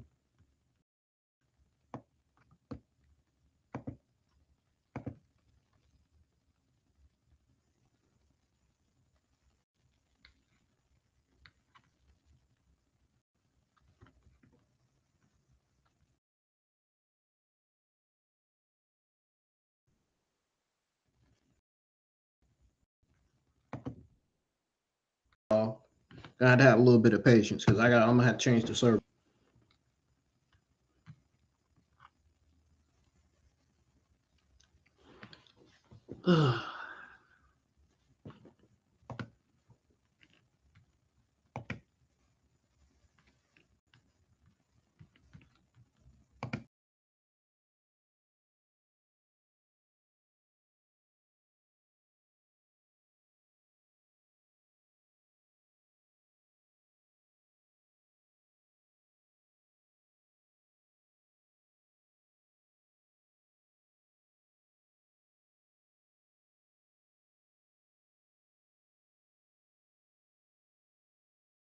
This wasn't the screen it was on.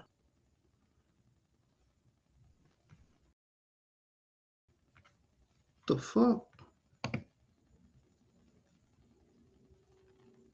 Why is it on the USA? What the fuck? I pushed the freaking Canada server. Why does it say US server?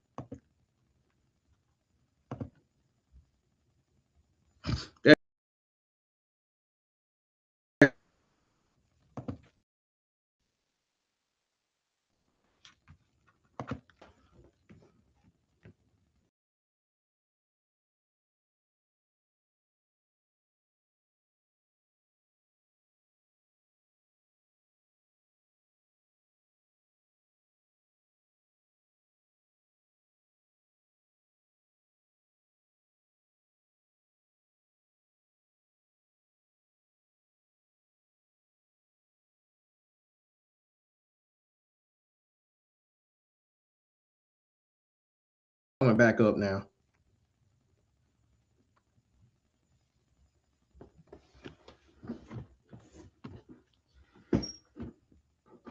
Come on.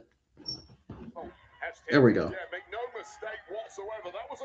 All right, it's back on screen, y'all. Sorry about that. That's the second time in a row that went to an error. Remember, it did that with my Royal Rumble Saudi Arabian watch along recently.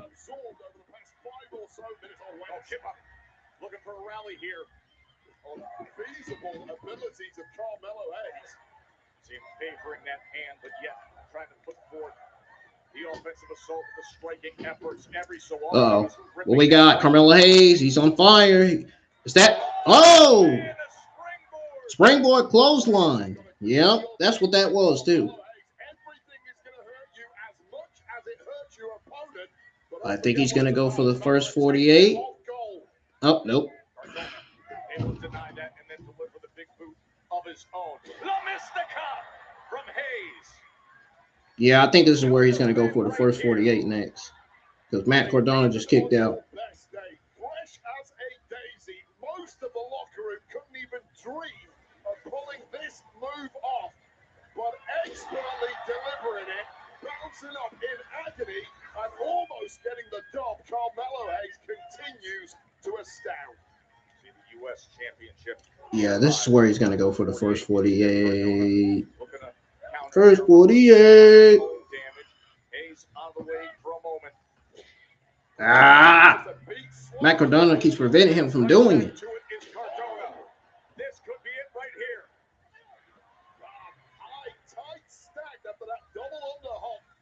Well, we did have 182 subscribers. Now we got 180. I don't know what happened. We went right back to that number. The hell? How the hell we get back to 180 that quick? Must be some fake accounts following me or something, man. So I've been getting quite a few of them. A lot of weight there of Matt Cardona. That is one big individual, and the beaten up frame of Carmelo Hayes just about got him over on that back body drop. And can he finally hit the kill shot? Big forearm delivered. Back slap as Cardona goes up to meet Carmelo Hayes. Whoa, Hurricane Rana from Matt Cardona. Oh, damn. Super kick from Carmelo Hayes. Matt Cardona still kicks out. That super kick wasn't enough to put him down.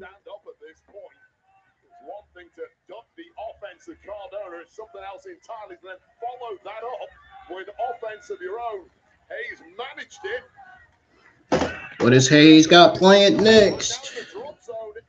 He's going on the top rope for something, but he needs to hurry up because he's giving Matt Cardona too much time to get back up. See, Matt Cardona's going to dodge that. I knew it. Exactly what he did because he took too much time on the top rope. Carmelo Hayes did.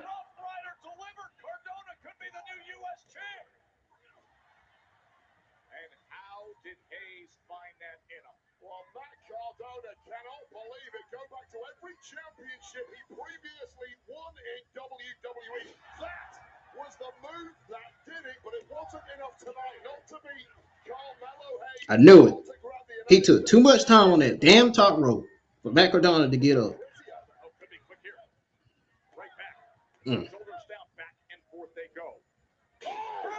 I know my wrestling, man. Don't ever say I don't know my wrestling. He hit the first 48 that time. I seen it as I was looking at the screen. My eyes was looking at it, looking at the first 48. Yep, that's what's the first 48 from Carmelo Hayes.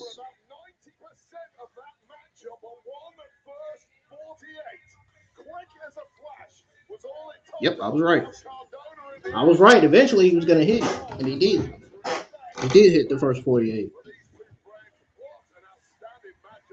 I think he named that move by Migos because that's the song. That's the name of that's the title of the song by Migos, First 48. You know, Migos, Quavo, Takeoff, and Offset.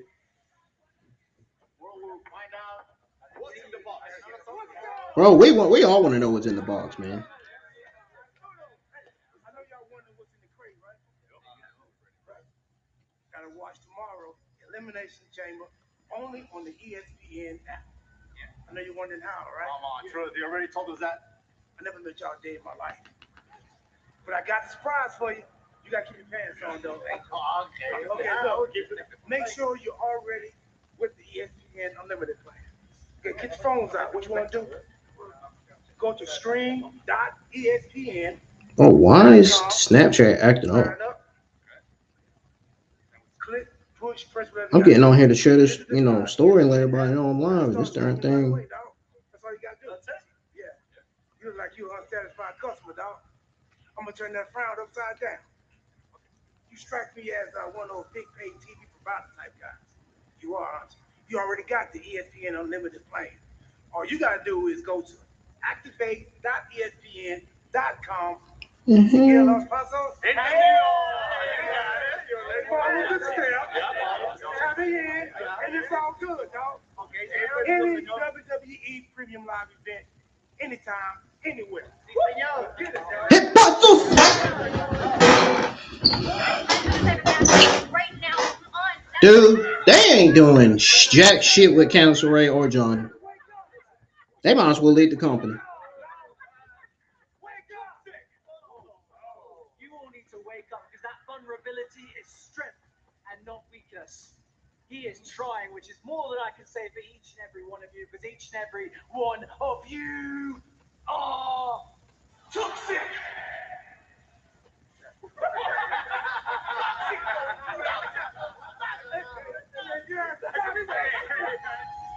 Who knew R-Truth was the tech help desk? Lord.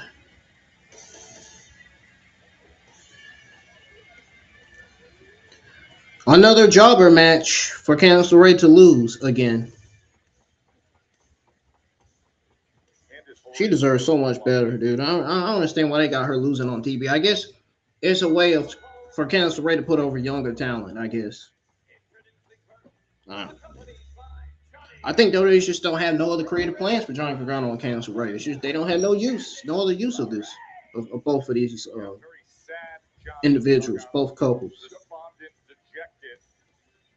Johnny Depresso, more like, who has not been the same man ever since he lost that mask. That's right. To Axia. Want to win their contracts, though. He simply can't get back to his normal self. While his wife Candice LeRae is in action next against Jordan Grace. Come on, Johnny. What's this? Man, y'all don't understand why Johnny Gargano look like that, man.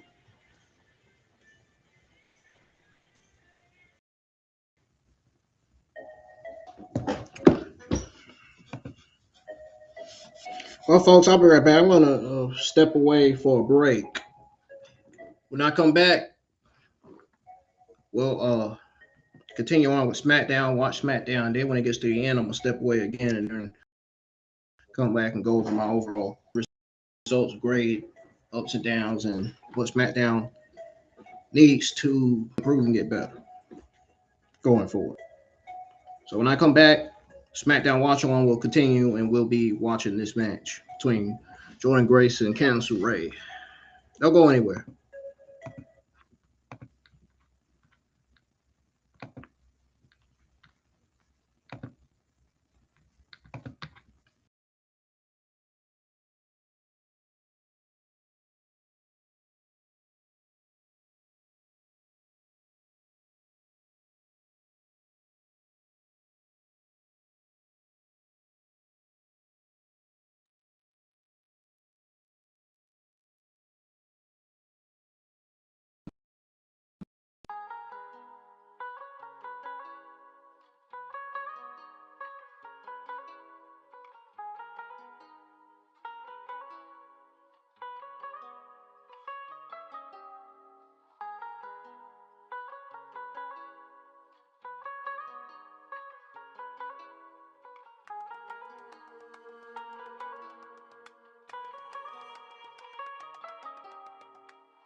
Champion. All right, we're back, folks. We got Candice LeRae versus what's happening right now. SmackDown Watch Along continues.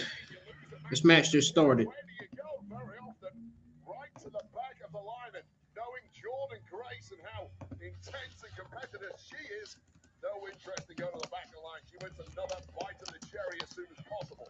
Now Candice looking to fight back here, looking to show Grace all that skill, veteran presence. Don't overlook Candice LeRae. This is a woman who has been at the coalface, at the business end of this industry for the past 20 plus years. This is a woman who can certainly get the job done in the ring, even if she can't motivate her husband at the moment. Motivate her husband, I guess like a zombie guy. Nothing to live for. Sorry, that's me typing. If y'all hear that sound. I'm gonna put this match on the screen for y'all, so y'all know what's happening on screen. What's happening on SmackDown Season 28, Episode 9, streaming live on Netflix internationally, and on USA Network on cable airing.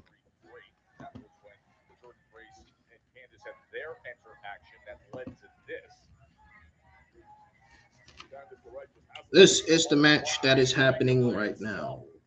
To do battle with someone like Jordan Grace, when traditionally haven't had the reds of late, but this has been nice from Candice LeRae so far. Seesawing back and forth they go. LeRae and Grace.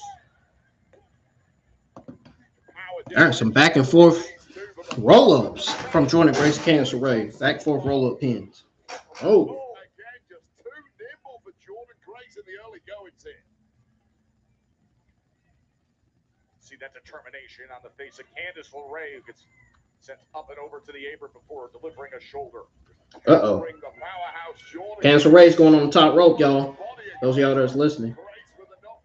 Still continuing to give y'all my live reactions and commentary here in a little bit. Jordan Grace on the top rope. What's she going to do? Deliver a suplex? Probably. They're both on the top rope like it's going to happen. Yep, that's exactly what's going to happen. Knew it. Grace putting her in position. You go look at the power of Jordan Grace. I knew that's what she was going for. Bam! From the second rope, delayed vertical suplex, and right back in it with the slam to put it away. And she kicks out. Got that shoulder up. Dangerously close to a loss there for Candice LeRae after this stalling suplex off the second rope. Landed hard. Grace clinging on and doubling down. Almost pulling out the. Why? Well, Candice The referee sound like that. Why? From a cornerman such as Johnny Gargano, but right now he's still flat out laid out on the desk. Check for a pulse on Gargano right now. Absolutely. Oh, as she lands that kick, and all of a sudden Gargano is sitting up. Sat up like the Undertaker. Third mention the Undertaker's got tonight. None of them really relate, but where's Johnny going? It's zombie, isn't he? Oh, the Walking Dead out here. Truly, that hopelessness. Not even here, Candice LeRae. What the hell is he doing? Or what the hell is she doing, rather? Uh-oh. Oh, boy. Pump handle, German suplex. And that does it. Here is your winner, Jordan Grace. Well, major distraction there for Candice LeRae. Her husband, Johnny Gargano, in that deep funk, trying to talk some sense to him. You simply cannot take your eyes off Jordan Grace for that long. That's the problem. And Jordan Grace struck, picks up another win, back to winning ways for the Juggernaut. Guys, I'm here with Raquel Rodriguez. And Raquel, a couple weeks ago, Liv Morgan alluded to the possibility of you both walking out of WrestleMania as world champions. What would that mean for you and for Judgment Day? Kathy Pompa. Liv and I being champion of both brands would obviously mean that the Judgment Day runs WWE, as it should be. But for now, I'm focusing on what I need to do to win. Obviamente que mañana tengo que You ganar. need to focus on yourself. Because I can promise you, Liv ain't worried about you. She made a good choice choosing Stephanie, but damn sure set you up. Because if you win tomorrow at Chamber, I'm going to embarrass you. I'm WrestleMania. Nos vemos muy pronto, campeona. I'll see you soon. Look at Jade, making friends everywhere. She said everybody's coming after your title, including the hardcore princess, me. Don't get ahead of yourself. You might not even be champion by WrestleMania. Well, if you're going to do something, then do it. Yeah, you know. Hey. You know what? You get your chance.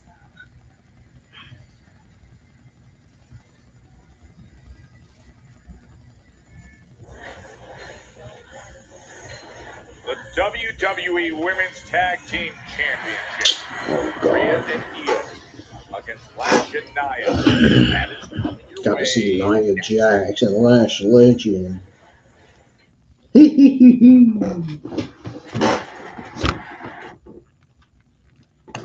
Yeah, I'm actually glad I went to an era, actually.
Glad I got my cam off. Y'all don't want to see me.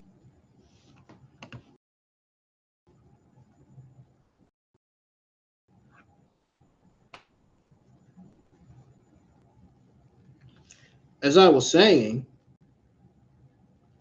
as my audio came off the screen,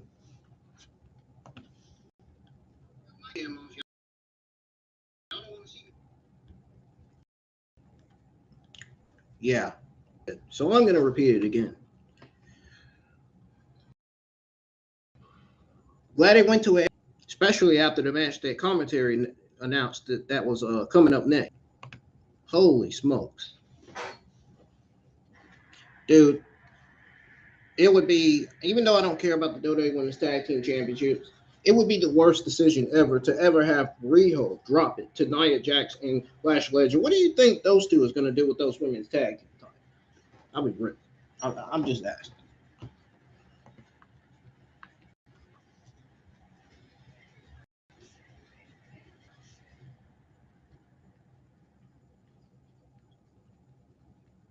I'm just curious, man. I'm just asking the question. Like, what does anybody think?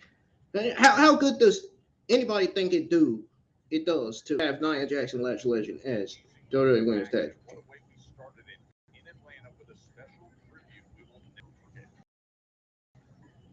I don't hear not a peep.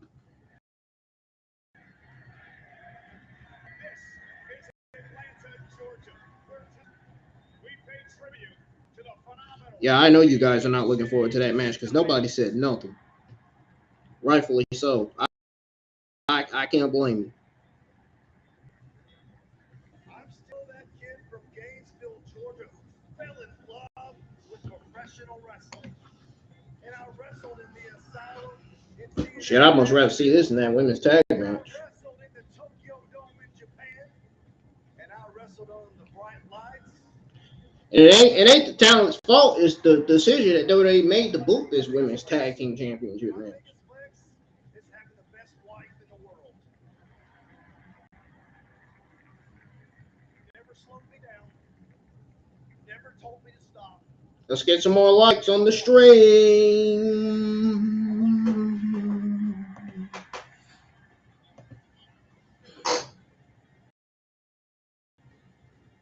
I didn't take off my gloves at the Royal Rumble because I wanted to come here to Atlanta and lick my gloves at home. From the bottom of my heart, thank you for your love. The views are going up, which is news, but we need more likes on the stream. We need more people. Did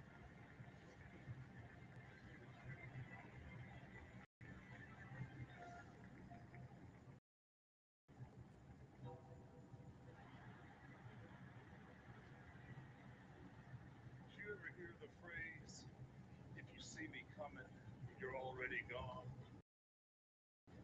I changed that phrase a little bit, because if you see me coming, that means you're going. Oh, he said that means you're going. My esteemed honor to inform you.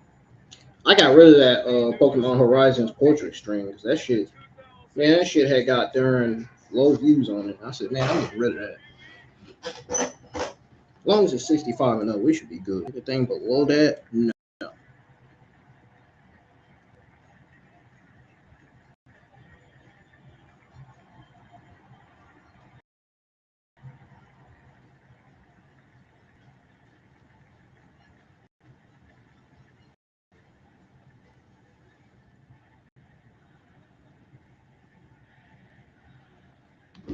AJ Styles.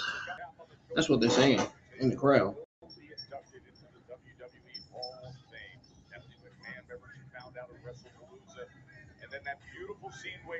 Bro, why do these fake accounts keep following me, man? What's going on here? So many years of entertainment, they're going for the Hall of Fame.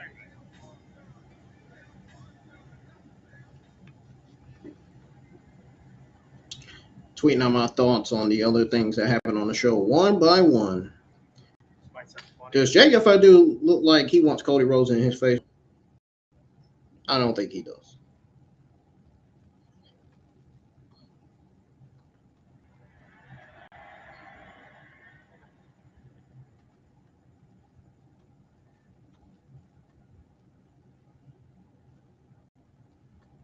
Jacob. Hey.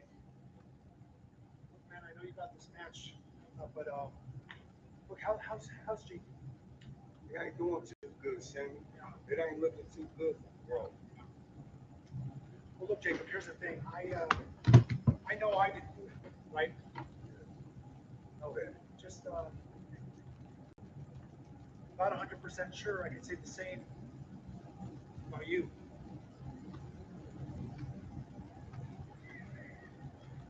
What does that even mean, Sammy? Jacob, it just looks a little funny, doesn't it? I mean, you're there when Jay goes down. You're in the exact right place at the right time. He gets taken off in an ambulance. Now he's out of the chamber match. And the first thing you do is you go to Aldous and you try to take his spot. And look, I get it, because ever since you've come back, all you've had on your mind is getting your hands on Drew, and you have left chaos and destruction everywhere you've gone in the name of getting your hands on Drew. So I see Jay down. I see you trying to get a second chance. What am I supposed to think? You know what? You better be very careful what you say next. For what? I'll end up in the hospital with Jay? Man, I get it. I get you want to get your hands on Drew, but understand that you're not the only one, all right? I want to get my hands on him too, because guess what? That Elimination Chamber match that you lost, that qualifier, you didn't just lose that match. I lost it too. He didn't just screw you. He screwed me. Screw who, Sammy? Screw you? Man, hell no. If anybody got screwed, it was me. Drew Claymore. Me. Then Tony got Claymore. The only one that did get Claymore was you. So you talking about Drew screwing you? Hell no. If anything, it looked like Drew was trying to help you win the match, Sammy. And if there's anybody pointing fingers around here, maybe I should be watching you.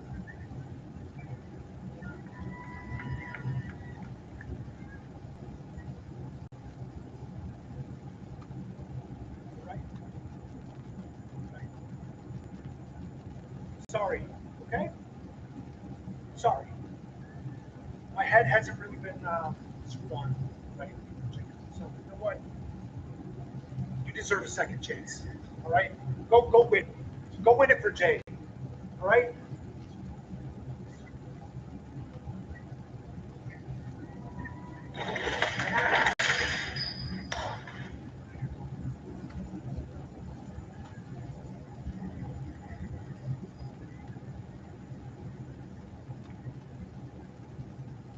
We'll have Jacob Fatu and Logan Paul coming up. Sami Zayn continues to be frustrated. The irresistible forces, Nia Jax and Lash Legend. Tell you what, Joe, WrestleMania season really brings out the worst demons in everybody. And I suspect these two have some worst demons. I think Sami Zayn's going to turn heel at WrestleMania, man. Or after WrestleMania. I get to see it happen. Causing chaos along the way. 2 weeks ago, they had the complete physical match that ended in the double countout and the brawl on the outside. And now here it is, the Women's Tag Team Championship. Nia and Lash. Yeah, Sami Zayn looks very frustrated. Double countout, or if the ref just completely gave up again. Exactly. The rule of law in the match you're referencing went to hell in a handbasket earlier. That guy has not been himself lately. These are two women who don't always care what the rule of law says. Oh my God. What is up with this fucking era shit, dude? I'm getting tired of this shit.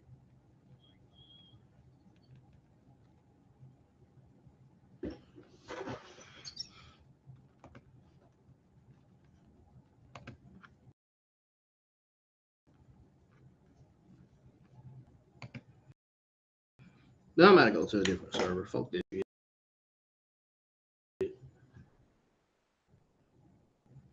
My audience are trying to listen to the show, and I'm trying to watch the show. It keeps fucking going on damn error.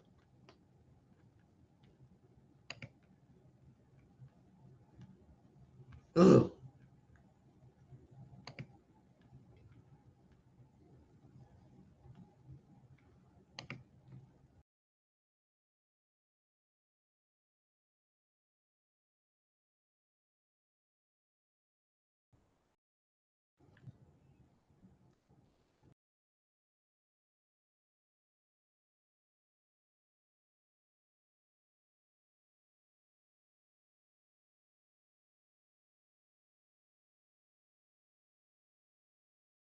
on during that freaking Women's Warrior Rumble kept on going on air so many times that I didn't even have it figured out. I hadn't figured out this time. Switched to different servers on the Bravado VPN app, not on the Bravado VPN browser.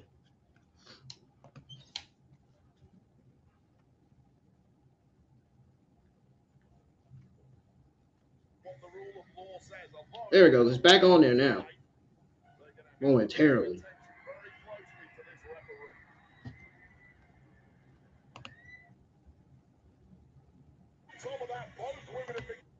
I really don't want to watch this match, but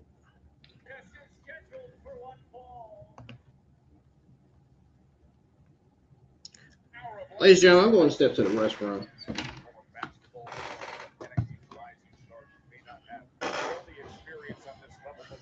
I don't want to watch this match, not because of Riho. Not because of Riho or Nia Jax or Lash Legend. It's just WWE should have never booked it. Knowing what the outcome is going to be of the match.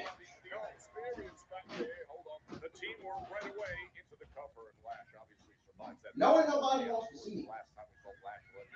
And Ripley going toe to toe. It was Lash spearing Rhea through Timekeeper's barricade. And here's what's fascinating right now. Look at this image. Rhea Ripley looks relatively inert next to these two powerhouses. When can you ever say that about Rhea Ripley? Simply diminutive in comparison to Nia Jax and Lash Legend. It's rare that physically Rhea Ripley is an underdog. Yeah, undoubtedly so. Immediately, I mean, just size up Nia Jax and Lash Legend. You see every advantage that they have, but you can see the speed, the skill, the teamwork out of Io and Ripley. Yeah, of course, you expect that speed and movement from Io Sky. What I did notice the first time these two teams competed a couple of weeks ago is Rhea Ripley digged deep into her playbook and hit one of those high-flying, almost lucha-style moves that she usually hides.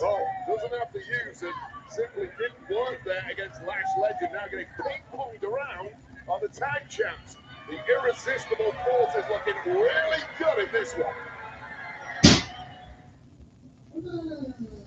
Allow me to reintroduce myself. My name is H to the OB.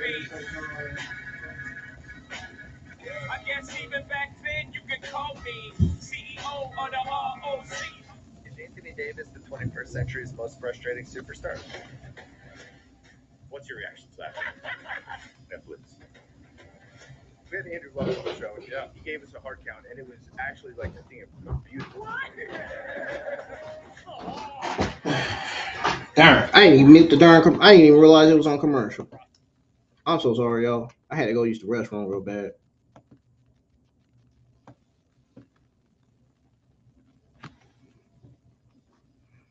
I muted it.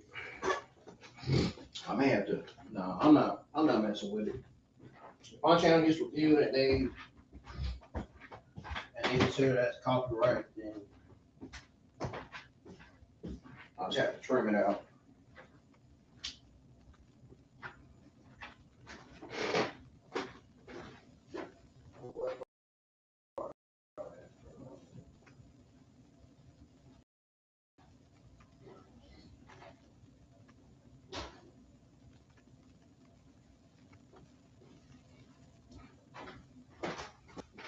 I'll tell you, man, 3 hours of SmackDown sometimes is just exhausting.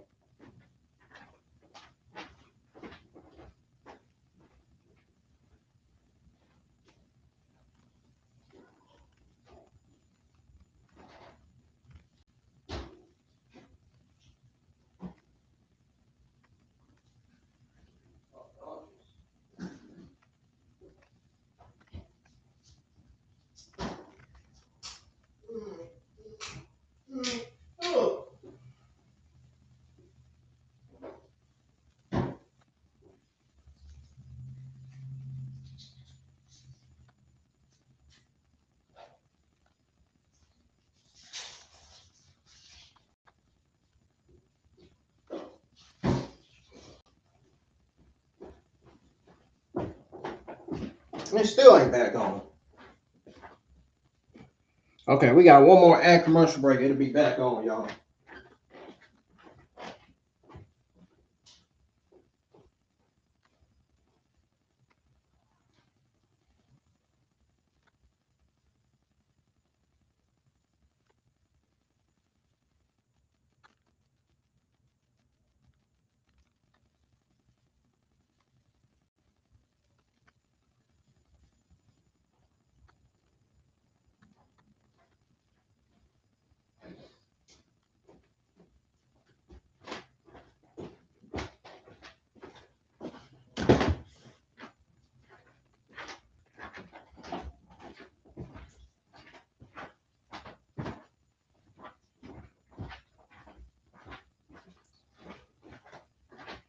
Come on, man. Finally, it's back on. SmackDown is back on from 7 ad commercial breaks we had to get through. Holy.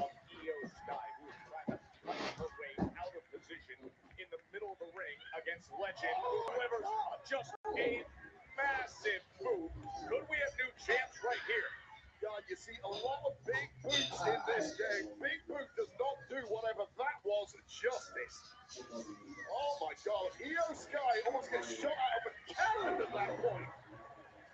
All the length and leverage of the former SEC basketball star who played at Texas A&M and Mississippi State and now is an ascendant star. Instant impact, joining the SmackDown roster, looking to claim tag team championship tonight.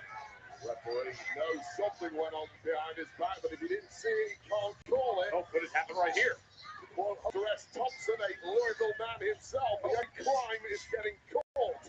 Smartly, Nia Jax did not get called there. Something you live by when it comes to this game. You see what's coming your way.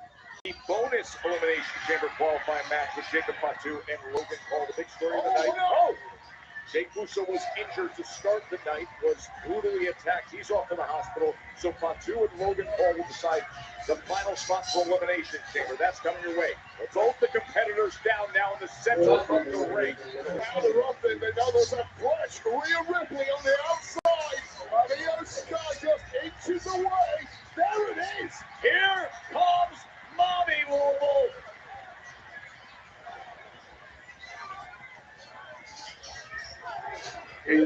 Striking combination. Oh, but Nia Jax. Rhea able to survive and back on her feet, delivering more of these big blows than Nia Jax. There we go. Those lucha moves again of Rhea Bloody Ripley. And able to deliver it. Got to do it on her own now. Io Sky is down and perhaps out. This is now 2-on-1. Make that 1-on-1. When Ripley knows Nia Jax only too well, knows what it takes to put Nia down, but can she do it here? Oh, the missile drop kick. How about the pace being set by Rhea to retain? And Nia able to survive it to a change. Looking at Rhea Ripley during the match last week with Julia, got attacked this match by the irresistible forces. Io Sky there to save the day. And Io Sky looking to tag back in there, and much like their first encounter 2 weeks ago, things breaking down on the outside. Now this might get thrown out again if we're not careful. Yeah, that was a wild brawl on the outside. Samoan drop by Nia Jax. Wild brawl. Remember, Nia Jax went through the table. Hold on, Joe. Is this Annihilator time? But Io Sky is down, as is Lex Rage in this mix. We got new chance. Rhea starts to get to her feet. Oh, no way. Rhea Ripley. Oh, delivers the big kick. Nia Jax. Oh, thinking about it. She's got Nia Jax. Oh, and a powerbomb to hold on to gold. And still enough left in Nia Jax to stay alive in this one, but you have to think Nia Jax probably needs to tag out after this one. Oh, such a tightly stacked team too. Normally gets the job done for Mammy, not tonight. I had to step away for for 20 minutes, man. I just can't see myself watching this match, dude. This division on SmackDown is it's just fucking awful. This SmackDown Women's Division. The Raw and NXT Women's Division is so much better than this division, man.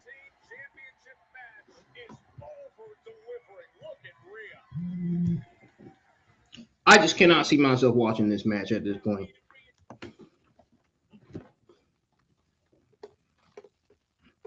Io Sky and Rhea Ripley are great at what they do, but I just cannot stand watching Nia Jax and Lash Legend. Especially when Nia Jax gimmick and mediocre movesets.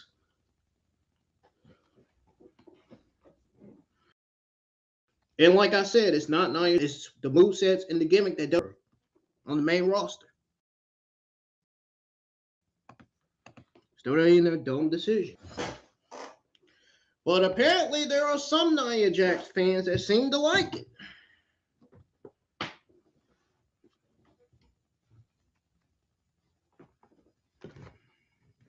There seems to be a problem using a VPN or proxy. Please turn off any of these services and try again.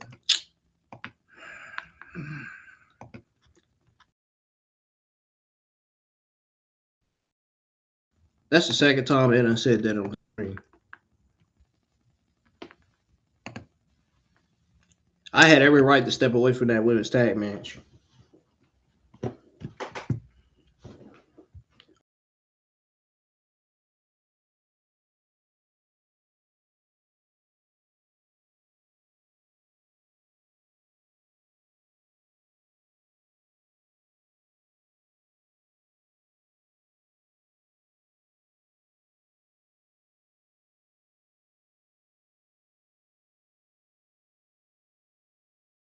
And this division doesn't have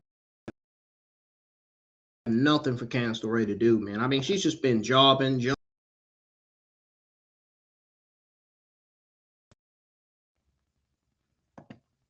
Shh, crazy.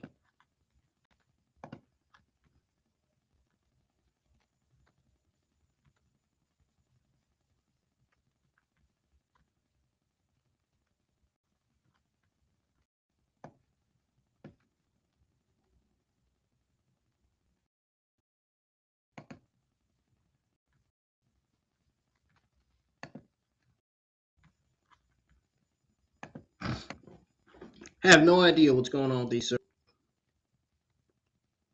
1 minute it says the ad plan is not available, and then the next minute it's saying something else.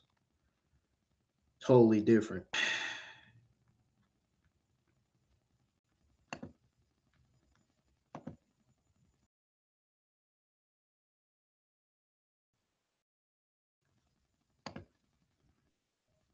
Rather a good thing. I'm just looking forward for the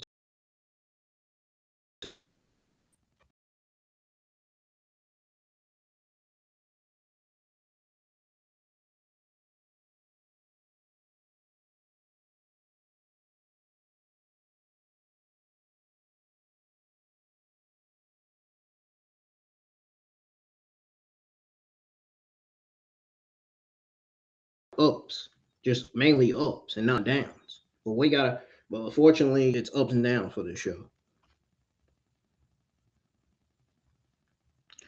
Some matches did solid, others did mediocre.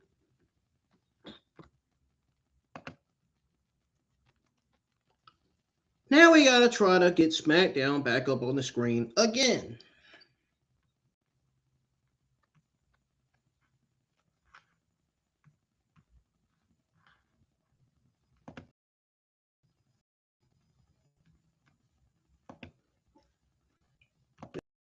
It isn't already stressful enough getting her on the screen because already my fourth error that I got already.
Also, the freak audio kept coming off the stream.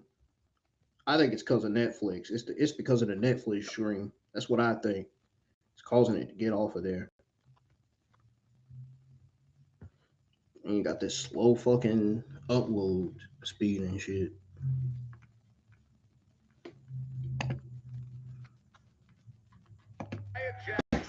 Rhea Ripley's trying to reach for the tag. incredible tag champs so far on this reign, but that grip on those tag titles has never looked more tenuous than it does right now. But Nia Jax smells blood. Now back up February 13th, these teams met up. It ended up being a no contest on the outside. We saw so much damage done. Oh! The impact on the post.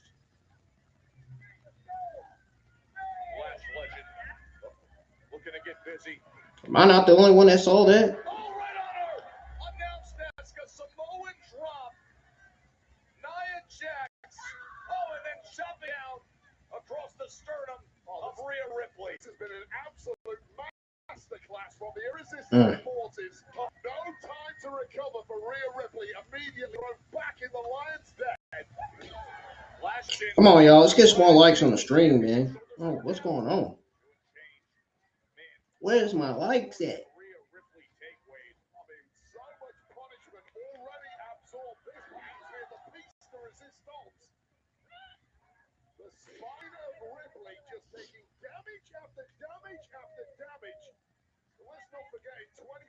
She's supposed to be competing inside the Elimination Chamber. Good luck with that, Rhea.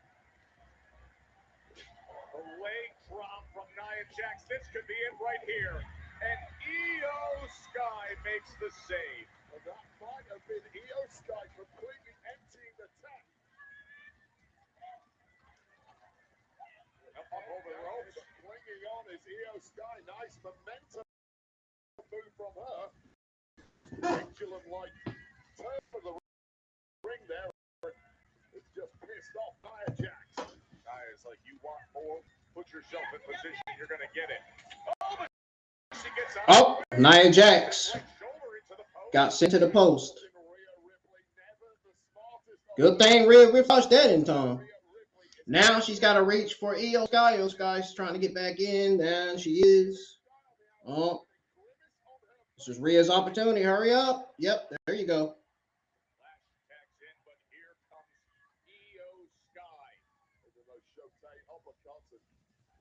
Moving out of the way of Lash Legend.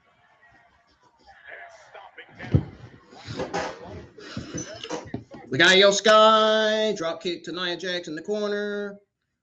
What else is she going to do? What does she have planned next? The tag team championships. Io's stumbling around there, trying to get a little head of steam here. Wow! Oh my God! Wow! What the hell? That didn't even hurt Nia Jax. She barely felt that. Look at the way Io can manipulate that corner and then bring the big kick. You see, Io's not quite as crisp as she normally is, and you wouldn't expect her to be this deep into a match. Missile drop kick. Well, that was pretty damn crisp. She has turned things around. The genius of the sky. Out to the outside with the suicide dive, and now back to action. She's got her in the zone. Bullet train attack Meteora. Now blocking out the pain, and at least on the surface. Got to keep staying on Lash Legend, man. Can't pay attention to Nia Jax. She's on the ground. Genius of the sky. There she goes. Genius of the Sky with the prettiest moonsault in WWE. Oh, Nia Jax. I told you. Man, that dodge to Nia Jax wasn't nothing. She is still up on her feet.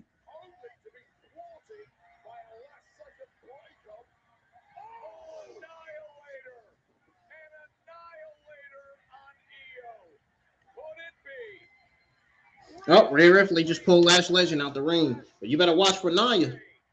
You better watch for Nia Jax.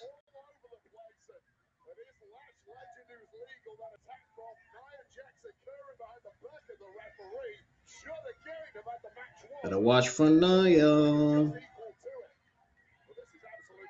Look at it. Told you.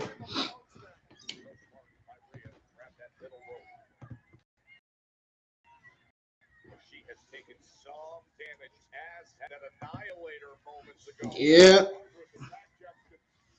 I'm guessing Rhea Ripley was tagged in. I didn't see. I mean, Io Sky just reached to her hand. I don't even know what that was considered a tag.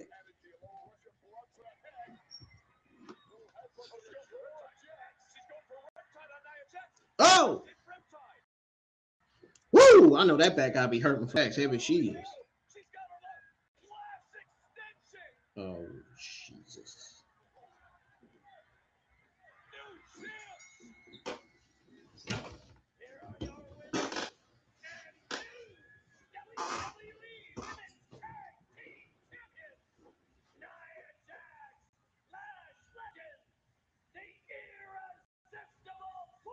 Nope, I don't want to hear it. Nope.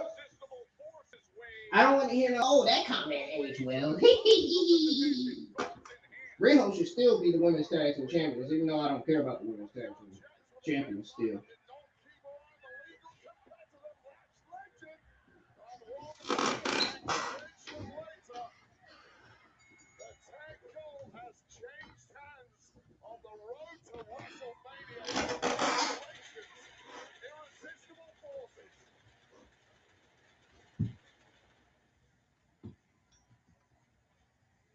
Nia Jax and Lash Legend, your new tag team champs.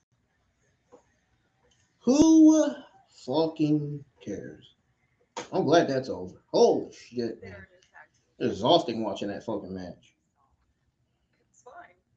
It's totally fine.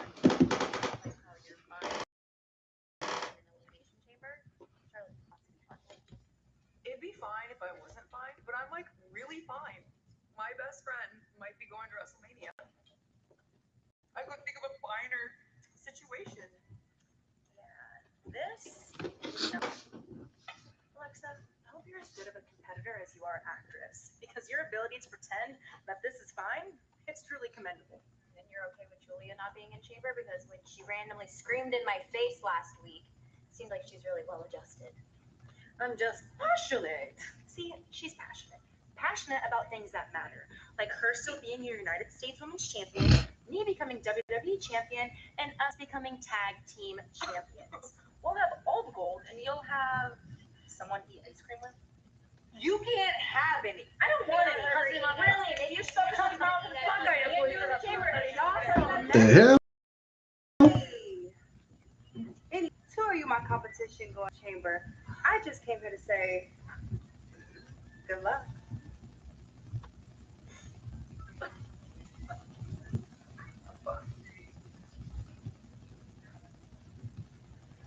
Nick, what the hell was that out there? Is this how you treat your tag team champions? Huh? You need to do something about the Y6. They're coming out there each and every. I'm sorry. What I saw was you lose to Howdy fair and square, and then you all jump them out of the match. Maybe we need to do something about you. Maybe it's time we do something about tag team. They haven't been defended enough for my life. Next week on SmackDown, we're going to determine your number one contender. Good. Bring anybody. Bring them all.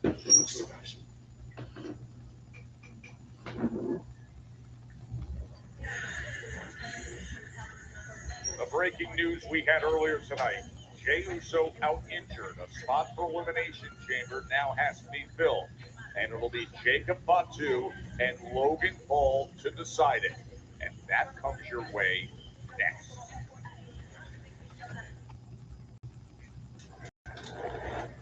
In Vegas, every game. So nice. It's playing.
They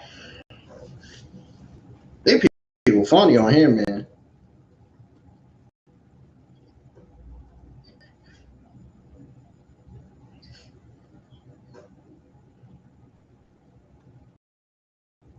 Talking about these tweets I'm seeing, man.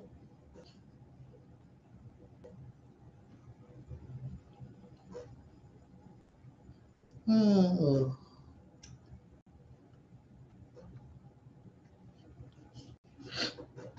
Damn.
Waiting on SmackDown to come on again.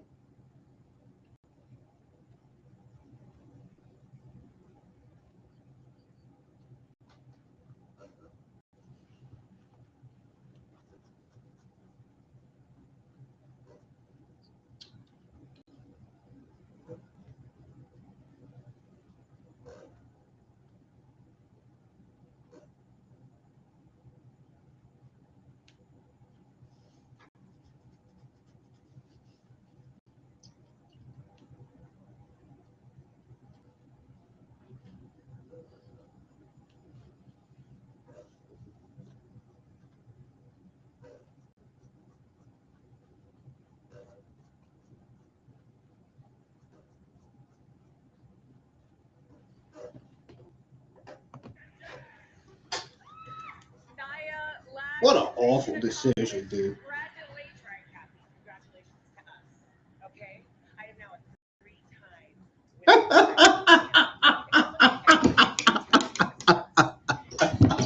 Oh, this shit sucks, dude.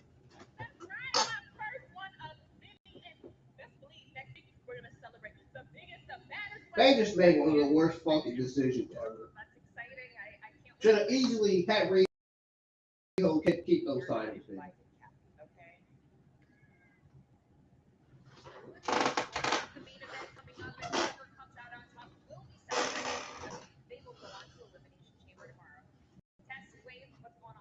That's right, Kathy Jacob and Logan still to come as, of course, the stage is getting set for tomorrow in Chicago. CM Punk at home in Chicago. Can you imagine this reaction to Elimination Chamber? That is going to be a raucous crowd for CM Punk. If I want to get volume buttons ready, if I need to lower it a couple of notches during tomorrow night's show. Yeah, perhaps no athlete represents a city prouder than Punk does with Chicago. Oh, goodness.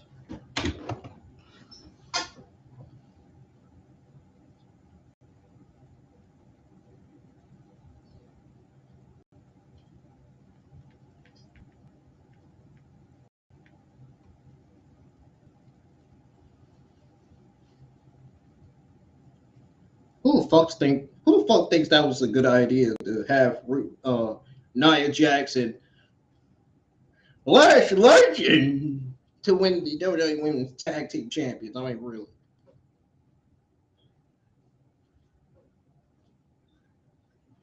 My goodness. Man, this fuck. I tell you, man. The administration are a bunch of comedians, man. If they think this was a good decision, not terrible decision.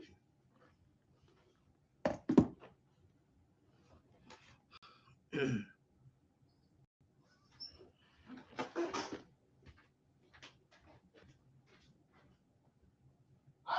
can't even see how Nia Jax even deserves to be a women's tag team champion.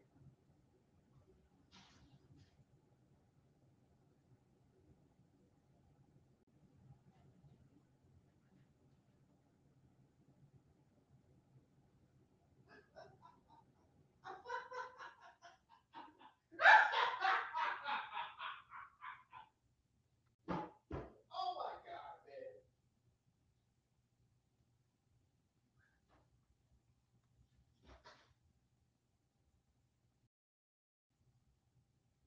I can't believe they made this fucking decision.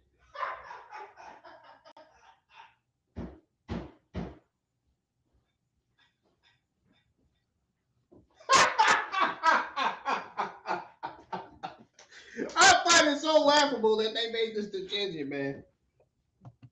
Holy shit. This administration got to be on some drugs, man. Like, for real.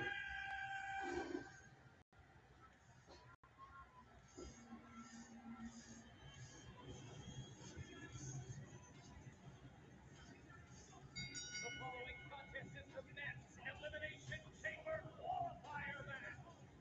Introducing first, accompanied by WWE Hall of Famer the Oracle Boyd, Theory from WWE's West Coast, Ohio, representing the Vision, the Maverick, Logan Paul. A door of great opportunity has opened for Logan Paul, the Maverick against Jacob Fatu, to try to make it to Elimination Chamber next.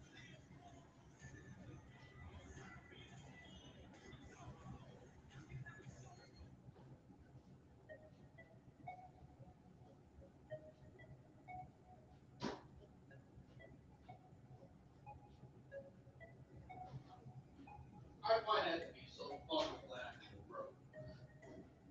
I cannot believe this shit. I cannot believe.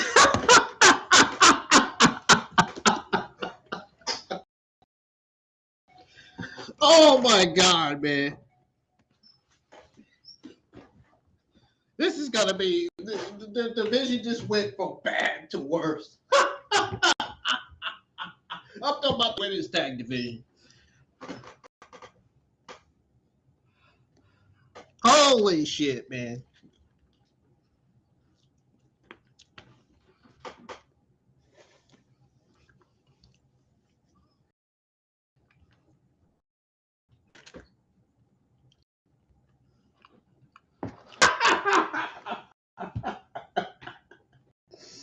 Oh my God.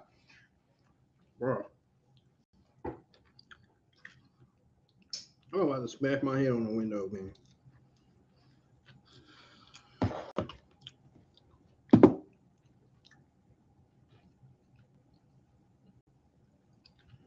Ugh.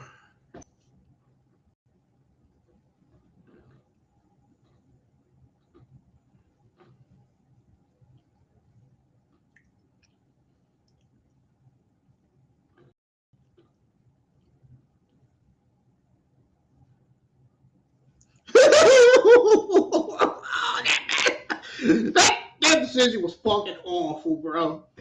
I don't care what anybody says online, dude.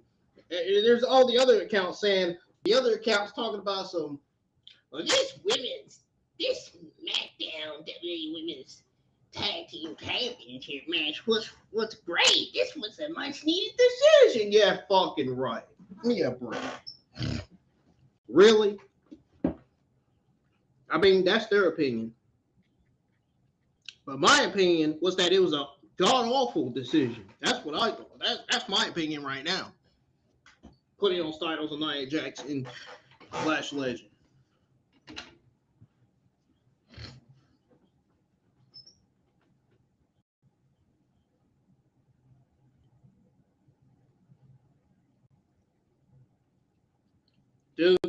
Logan Paul loses, division is still dead.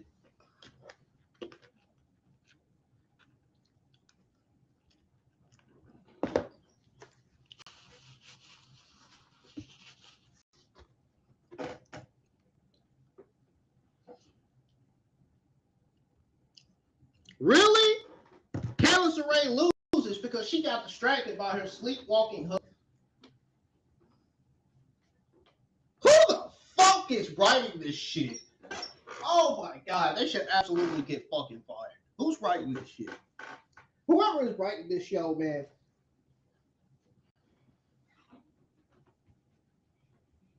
They need to be gone from the administration, like permanently.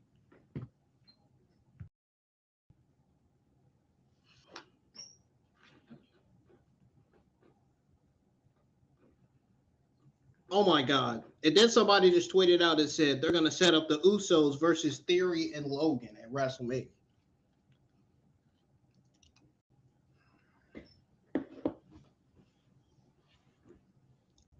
They have decisions than that because honestly, I don't think anybody wants to see that.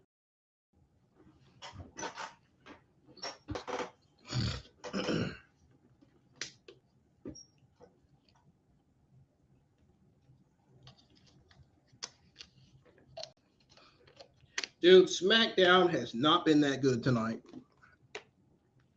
I'm just gonna flat out be honest.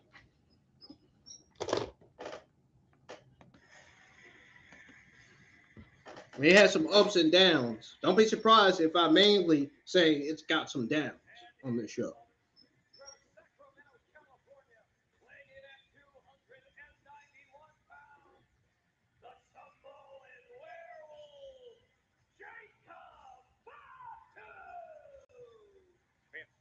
Was ripped and ready, and you know he wants to rip Drew McIntyre apart after everything that's been going on. Oh my goodness. It's still fucking funny at the fact that they had Riho drop those titles to Nia Jax and Lash Legend, knowing what the fucking repercussions are gonna be in the women's division. In that awful women's division, the tag team division. I mean, SmackDown Women's division is not boring. It's not terrible. It's just mediocre. They need more star power in that division.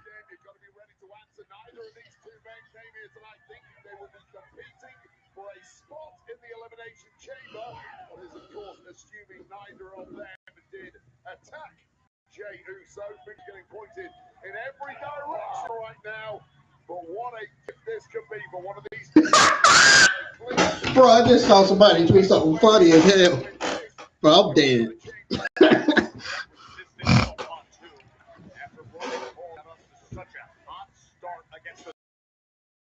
I'm dead, man.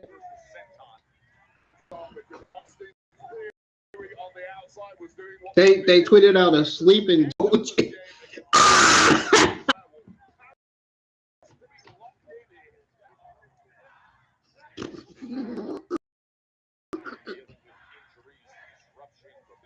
Logan Paul in position for this. Decimated by that load by those injuries, throwing off their momentum at the worst possible time.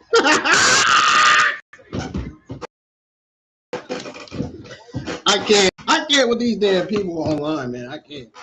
This is funny. I need a new chair, man. This shit sounds bad. Chair sounds bad. It is old now.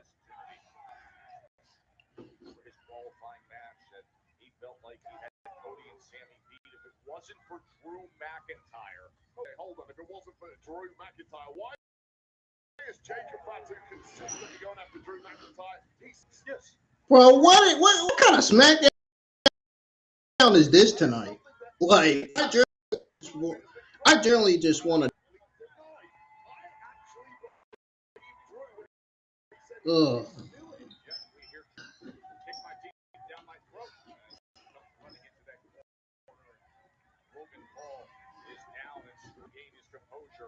Against those ropes.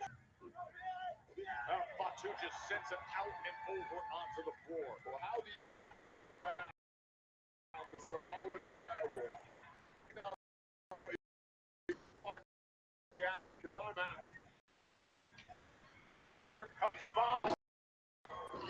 This is, let me know what kind of answer they come out.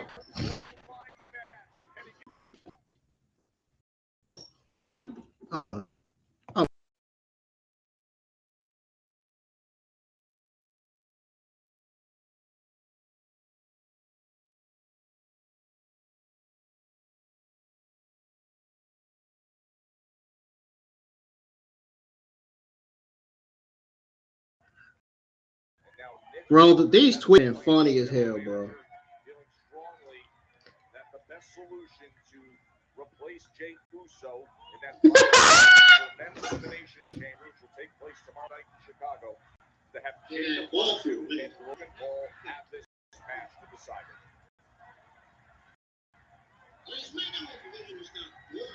Paul able to brace himself and then deliver as he slots his head down on steel steps. We need more star power and new stories in the women's division.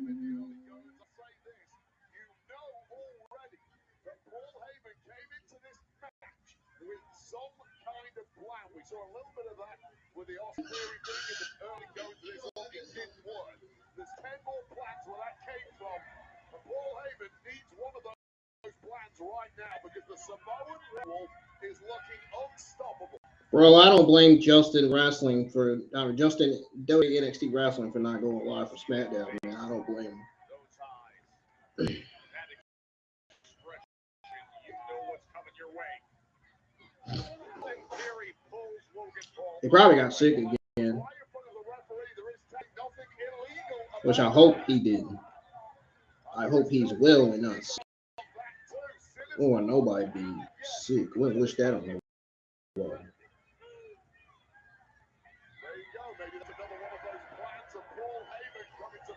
Yep, because he tweeted out 5 hours ago, or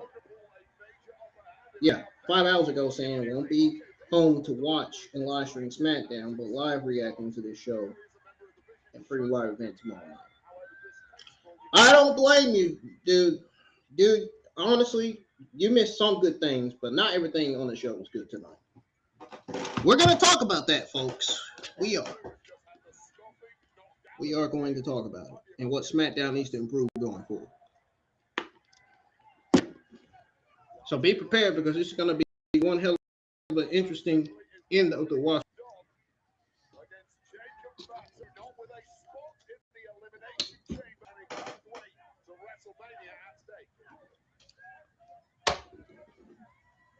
Main event happening right now is Jacob versus Logan Paul.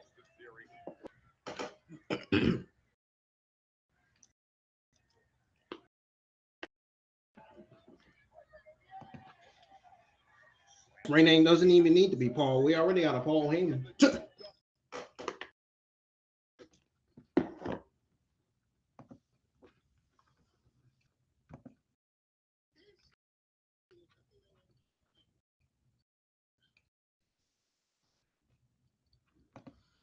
And I got an error again.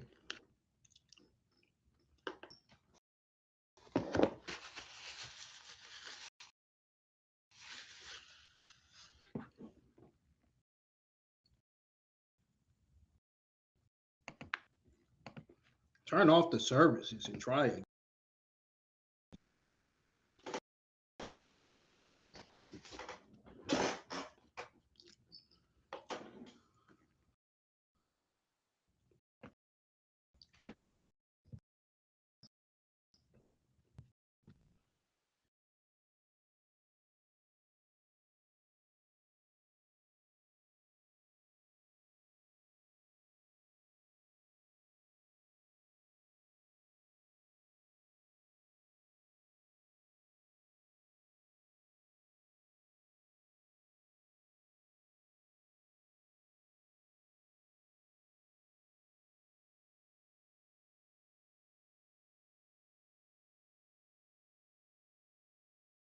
Who will replace Jey? In that final spot, Jey Uso had earned it, but Jey shockingly attacked earlier tonight was to a local hospital, and now general manager Nick Aldis has put Fatu and Paul in against each other to see who will be the sixth participant. Darn, I'm surprised nobody hit the thumbs up. Except for two people.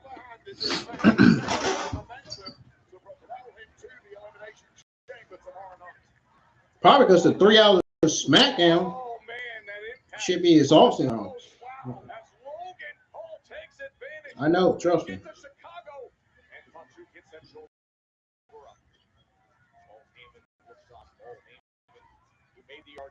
So we still in control. Jacob Fatu has not done a damn thing yet.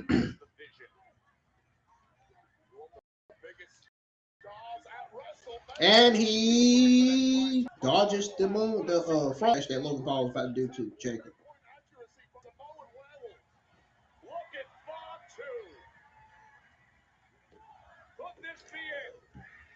That was close. That was very close. Not gonna lie.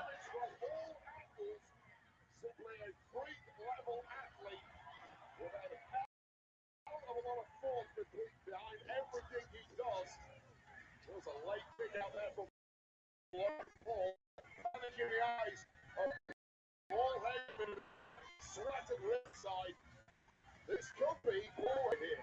Awesome scene at the KFC Young Center in Louisville.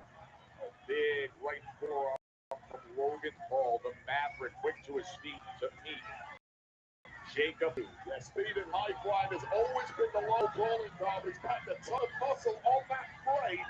He needs to use every ounce of that muscle now to power Fatu over.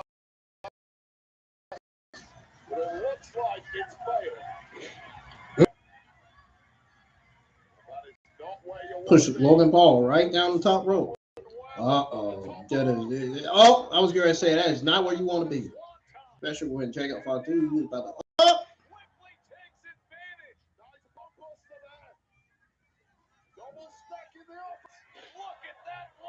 Logan Paul barely even got on. He barely even dived onto Jacob with that dive. Hey, this match is proving to be interesting, though. It ain't that bad. It has been a bad match. It's been more like a solid B- match so far.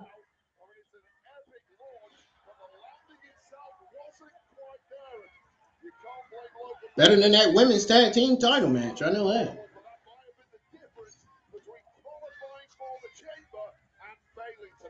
Logan Paul couldn't contain his own athleticism there. He nearly went all the way better than WWE making the worst decision ever, having Nia and Lash Legend as the new women's tag team champion. He got out the back door, and now he's got Logan Paul in position and the massive running hip attack. Oh, Austin Theory's up on the apron. Austin Theory and now Paul Heyman is up. Oh God, now Paul Heyman's getting involved. You gotta be kidding me. Uh-oh. Oh, whoa. Bro, no. Did Jacob Fatu get screwed, man? Come on, bro. Jacob Fatu deserves this win, and he gets out. Heck yeah. Heck yeah. Logan Paul shouldn't be winning this match anyway. It should be Jacob. Give it to Jacob. He could be that anti-hero in that Elimination Chamber match. It's the man again.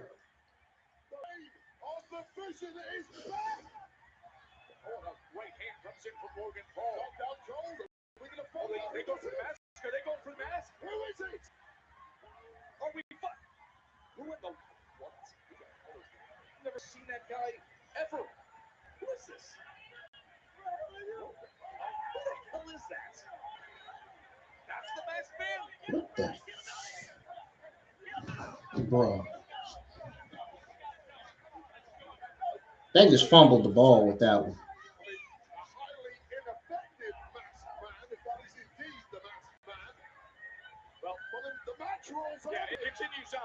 So much for the mask review. Man, what a waste of time that was. It wasn't even nobody. It wasn't even Seth or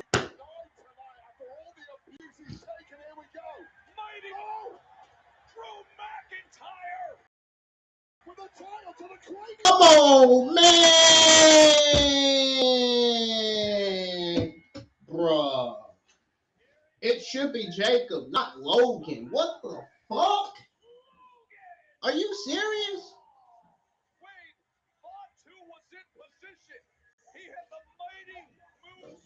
Man, WWE sucked for that. Jacob buried right in that match. How in the world? There's no reason why Jacob should have lost tonight. There's no reason why he should have lost. Logan Paul did nothing to earn an Elimination Chamber spot. Like, I don't understand this. What's the purpose of him winning this match? It doesn't even make sense.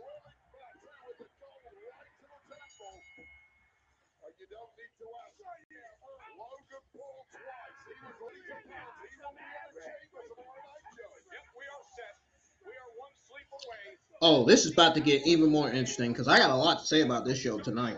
Holy shit. Who the fuck thought that was Logan Paul win?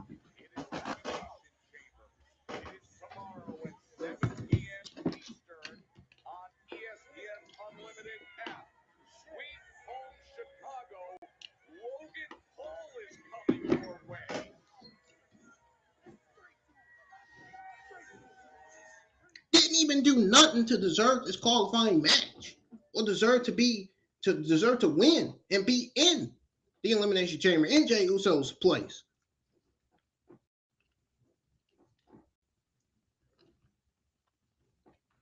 Yeah, it's time for some changes in this company, dude. It's definitely time for some changes.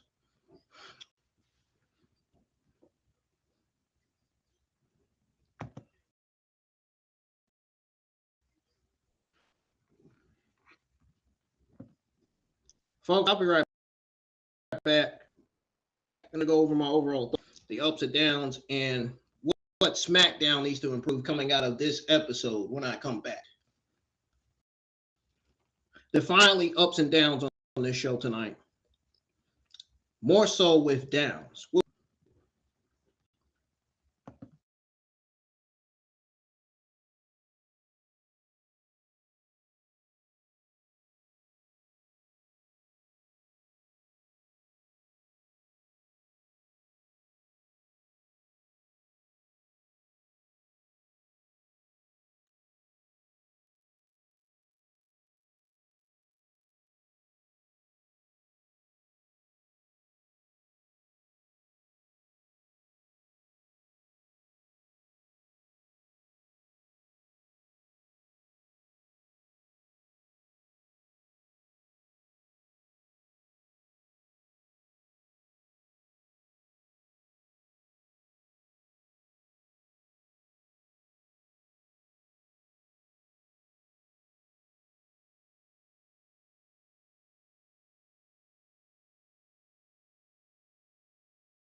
I'm back, folks.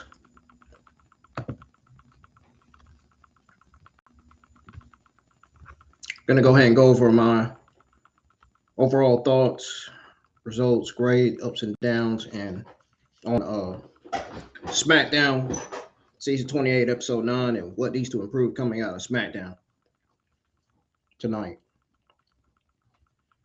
I can tell you right now, there are 8 list of things that needs to improve coming out of this show tonight.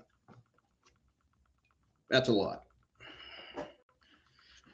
Especially after the kind of show that we saw tonight.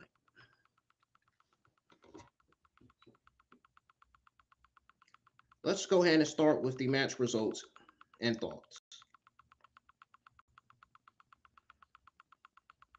Now, this show kicked off setting the stage through it kicked off setting the stage, and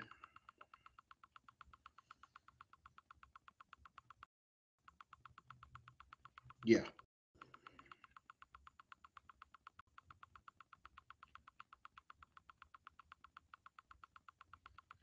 So first of all, it not only set the stage, but it also showed Jey Uso unconscious backstage, an apparent attack. So when the show went live, he was shown.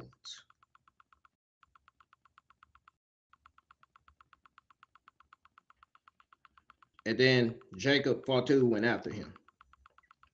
So Jacob was very, very, very, very, he was, whoa. Man, I can't even tell y'all how mad he was. I mean, that's his cousin of all people in his family. I mean, do you blame him? I mean, seriously, do you blame him?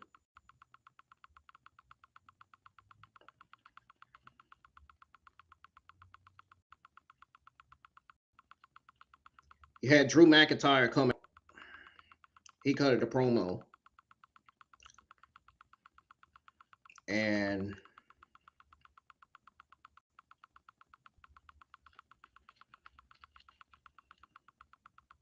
he came out to the ring, denied being Jay's attacker, to go on ahead of the accusations. And Nate Aldis came out, ordered him to go to his office. And then you had Cody Rhodes coming out looking for a fight. And Drew said he would gain nothing from it. Rhodes said McIntyre was running from him his entire reign as champion. Orton showed up. He feels bad for Jey. That's what he said. He also said his only concern is winning the. Williams came out next to the crowd singing his entrance music. You know, whoop that trick, whoop that trick. Yeah, it didn't take long for Javon Evans to follow. LA Knight was the final man in the chamber to come out for this segment. So Knight and Williams began fighting and ended up heading backstage. The Viper nailed Evans with an RKO before staring down the American Nightmare.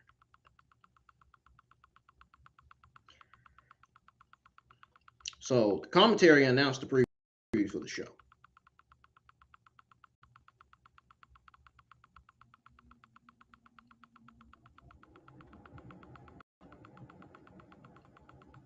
Now, I'm going to be honest with y'all about this segment.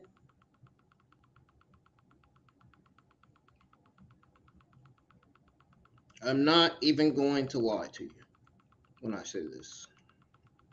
I'm going to be flat out honest with y'all.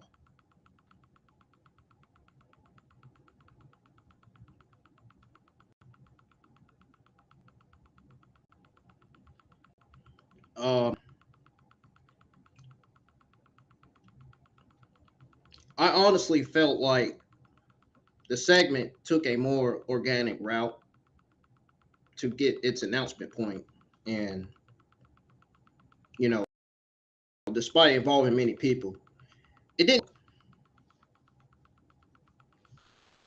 Which I'm not going to lie, I did appreciate. You know what I mean? So that's that.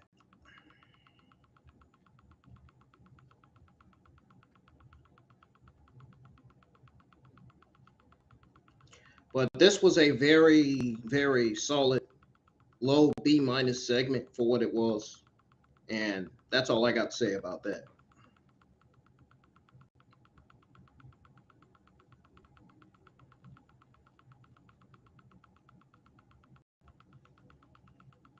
All right. We're going to move on to the next one here.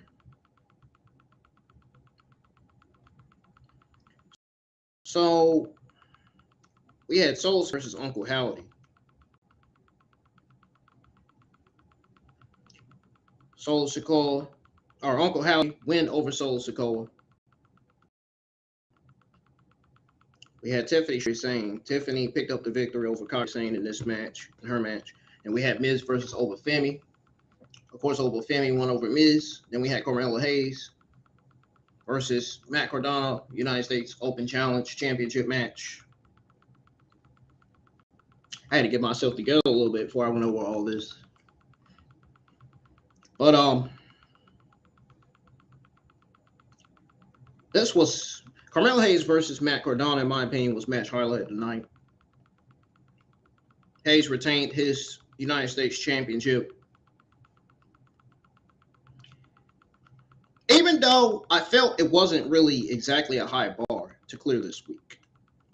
Now, Cardona showed great effort, even getting the first near fall with a drop kick and dodging Melo's attempts, demonstrating solid control after a break despite selling a left arm injury. Might not have lived up to Melo's recent defenses. It was a solid performance and appreciated WWE finally doing something of substance with Cardona.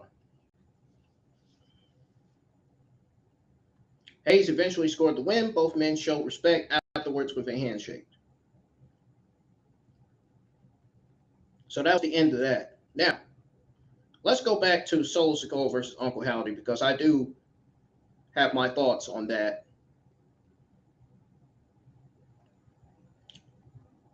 I'll be honest with y'all about this match. I'm not even trying to sound like a bad person. I mean, I'm not trying to sound like a bad person when I say it. When I say that, when I'm saying stuff, I'm generally speaking truth. I'm going to be honest about Solo Sikoa versus Uncle Howdy before we go over the next one. You know, the one after Carmelo Hayes versus Matt Cardona, we already went over that. We got to go over the one after the United States Open Challenge match. But anyways, Solo Sikoa versus Uncle Howdy, I mean, it had some fun moments, don't get me wrong. But this match absolutely fell flat and lacked the intensity I personally, myself personally expected for such a personal feud. You know, it felt mid and dragged out a storyline that probably should have ended. And you know what? This feud already ended, and there's no reason why they should be continuing it. It's been happening for 8 weeks now. That's a long-ass fucking time. This feud didn't even feel like long-term booking. It didn't even feel like a long-term booking story.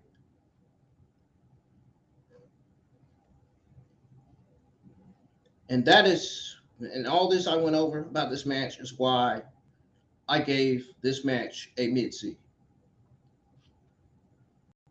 Nothing more, nothing less.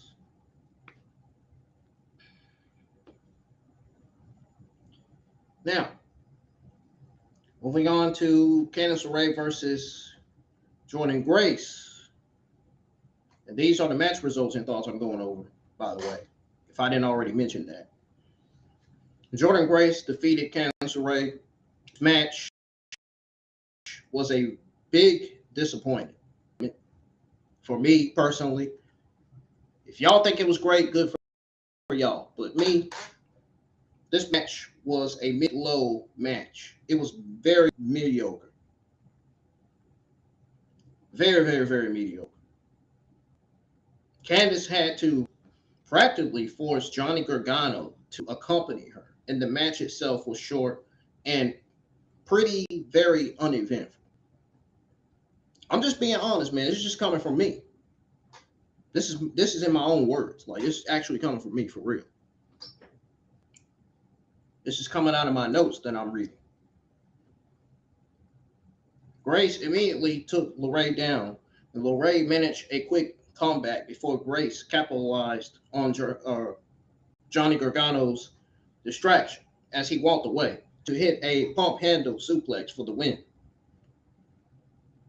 I felt like the finish fell completely flat, and despite a good moment, it wasn't enough to save the match from being mediocre. It's as simple as I'm going to say it.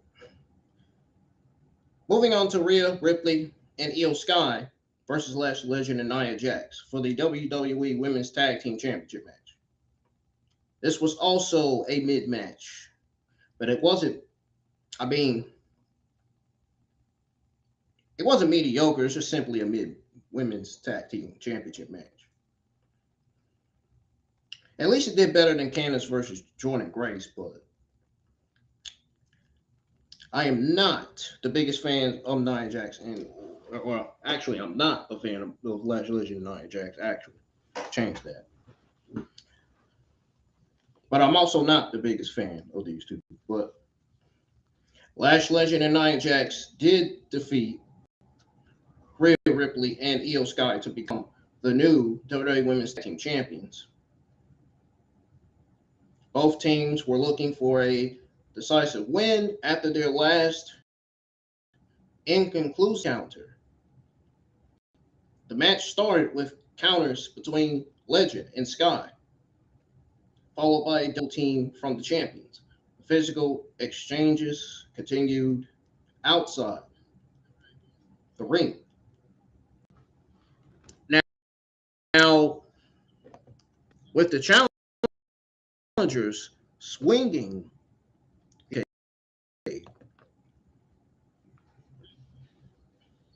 I did appreciate the physicality.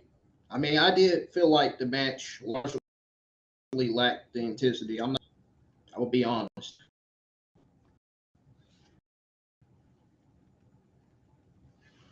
Expected given their feud's history. Feeling like a bit too, I guess, choreographic in parts, I guess. But it picked up energy in the second half.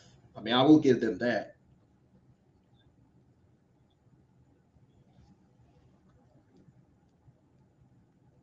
I will give them that. But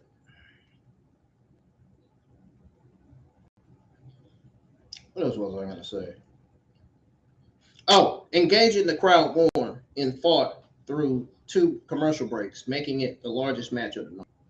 Or the longest match of the night, should I say. But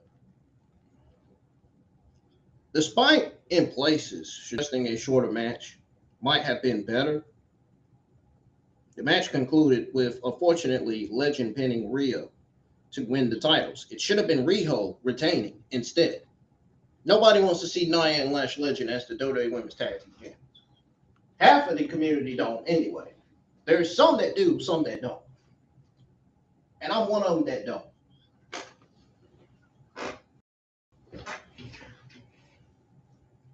Look, I don't even care about the Women's Tag Team Champions, and even I'm saying I want to see Nia Jax and Lash Legend as a women's champion. Clearly, I think it's a problem. I think it's a problem that WWE's given those women's tag team titles to Nia Jax and Lash Legend. The smarter decision should have been Rhea Ripley and Io Sky retaining at the end of the day. That would have been a better decision than having Nia and Lash Legend beating Rhea and Io Sky to become the new women's tag team champion. That's just me.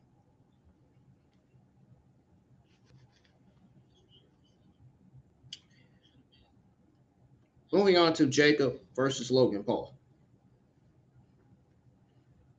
Yeah, Logan Paul defeating Jacob to earn the open spot in the Elimination Chamber, which was another one of the worst decisions ever. It could have easily been Jacob. That should have been the smarter and better decision.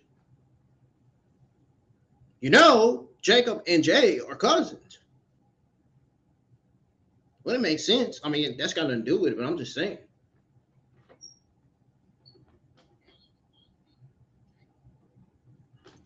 Now, I'm not going to lie, I was surprised by how competitive this match was, feeling that Jacob dominated Paul much more than he did. No, more like the administration should have let Jacob dominate Paul much more. The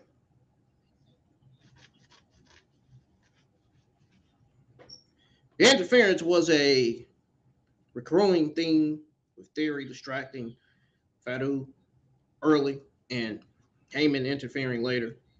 Fatu, however, proved resilient against their attempts to keep him down. And then we had the Masked Man appearing. Oh, I'm so glad that's over. Jeez, what a waste of time that was. Super kicking Theory and was unmasked by Paul to review a random inconsequential individual that nobody had a clue in the world who that was. A huge letdown for everybody, even the entire internet wrestling community that was watching the show tonight. McIntyre showed up attacking Fatu while the referee was distracted, allowing Paul to secure the win. This ending was unsatisfying, especially with the disappointing Masked Man. This was awful. The match was mid-average, but the person, the way they showed the person, it's just like, I don't know, man.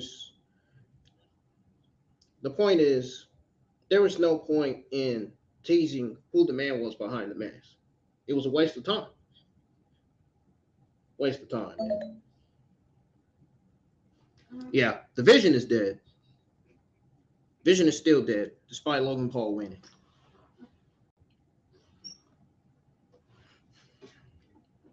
Which should have easily been Jacob.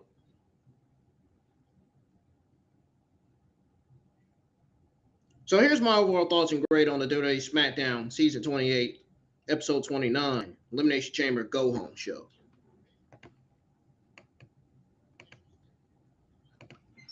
Let me go ahead and put this laptop on the charger because my battery's already going down.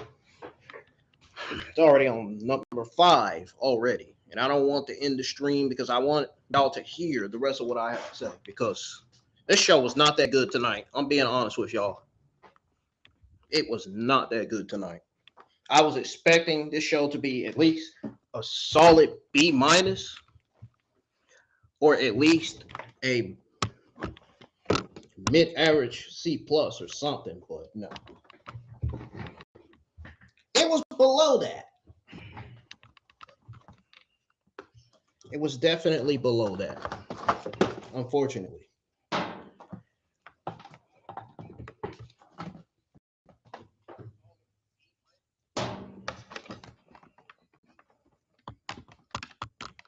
Okay. Got the charger hooked in. Now here's my overall thoughts and grade on SmackDown Elimination Chamber Go Home Show. Friday Night SmackDown as the Go Home Show for the Chamber Premium Live event. It definitely devoted a lot of time to building up that event, even though there was no hype. However, the rest of the episode definitely felt lacking in several areas. That's a lot. Several areas. That's a sign that SmackDown needs to do better with this show. The Carmelo Hayes and Matt Cardona match.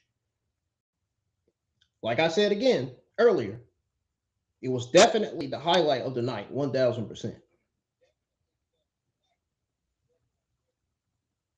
The overall bar for matches this week, in my honest opinion, just wasn't set particularly high at all.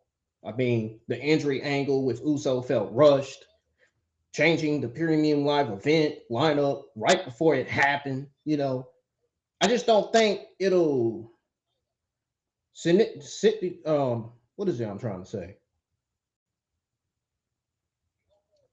I don't think it'll significantly or sufficiently impact the outcomes. The review of the Masked Man in the main event as someone completely unknown was the most unsatisfying possible outcome for that storyline. Waste of time. All these elements, both good and bad, contributed to mediocre SmackDown. Yeah, this was as mediocre as it gets, folks. I'm not lying to you. It had its moments, but not enough to prevent it from feeling like a long, drawn out 3 hours. Coming out of this episode, a decision to have Nia Jax and Lash Legend Women's Tag Team Championships and Logan Paul secure Jey Uso's Elimination Chamber spot stand out as 2 of the absolute worst creative decisions ever made. Like, I firmly 100,000% believe that Rhea and Io Sky should have retained their tag titles, even though I don't care about them. But about the titles, I do care about Rhea and Io, how they're getting booked and used, but I just don't care about them titles, the tag titles. And Jacob should have won the Jey Uso spot instead of Logan Paul. Like I said, Fatu winning would have been a smarter, better, creative decision for the product. So overall grade, this show was a mediocre mid-C show. It was not good tonight. SmackDown needs to put more effort into their shows because this is not it. This is not it at all. Now let's go over the ups and downs. There's more downs to the show than up. I can tell you right now. Yeah, that ain't looking good.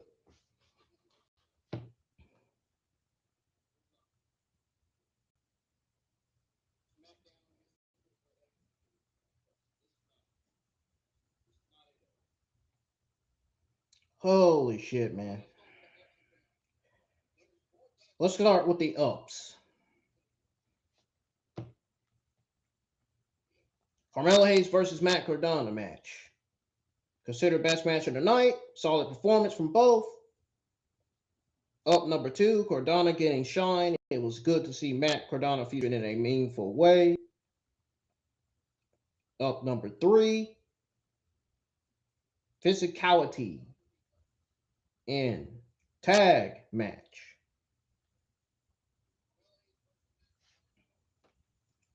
Now, the women's tag team championship match managed to feel physical. Second half of the tag match, the energy picked up, making it more entertaining after a slow start. That is all the ups. The downs. We have a lot of downs to explain. And these are all in just short quotes, basically. We're going to start with overall episode quality. Lacking in many areas outside of the chamber buildup. Did it feel like a chamber buildup? The answer for me is no. Candice LeRae and Jordan Grace match. Short, uneventful, and a flat finish. Women's Tag Team Championship creative decision. That's downs number 3. Nia Jax and Lash Legend winning is considered one of the worst creative decisions ever. I don't care how people feel about it. That's my opinion. Nobody's going to take my opinion away from that because that's what I think about it. And that's how I feel about it. It should have never happened. Lash Legend is not even that good in the ring. Like, it should have never freaking happened, dude. And I feel bad for Nia Jax of the movesets and the gimmick that they gave her when she got called up to the main roster when she was getting a new character and a new freaking gimmick and entrance and stuff. They got to do these women better, man, because this is ridiculous.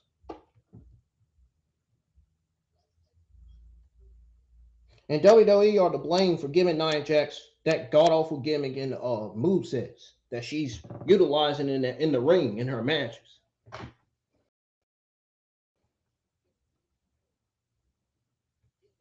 That's why I say this talent, they need to make sure this talent have actual movesets that make sense and better, good gimmicks that'll stand out. Not gimmicks that won't stand out. Not movesets that will easily get the fans be like, man, she did that move terribly. That was god awful. You know what I'm saying?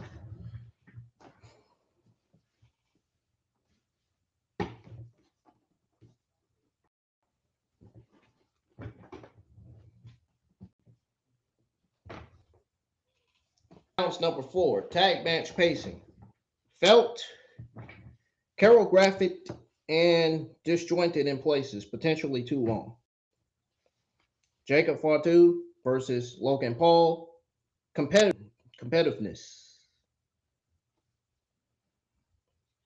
Now, as far as the competitiveness goes, Jacob should have dominated Paul more. I made that clear. He should have won the match. Now, Jacob versus Logan Paul interference, too much outside interference, distracting from the match. Masked Man review. The review of an inconsequential random person was a huge disappointment and unsatisfying. Yes, I already said that earlier. But this is just the list of downs. So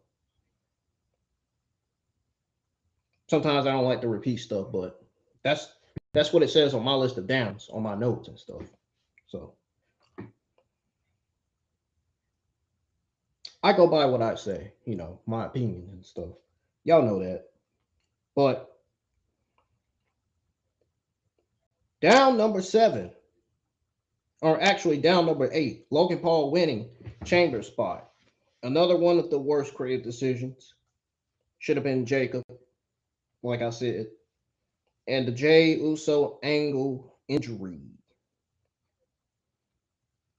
It felt rushed. We said that already. And I also said already that it changed the premium live event lineup too close to the event. Overall feel, a long 3 hours that felt mediocre. Now we're about to get to the good stuff now. None of this won't be repeated. This is just different stuff. What needs to improve coming out of Friday Night SmackDown Season 28, Episode 9? I have 8 things that I'm going to explain to you guys on what needs to improve coming out of the show. Very mediocre SmackDown tonight.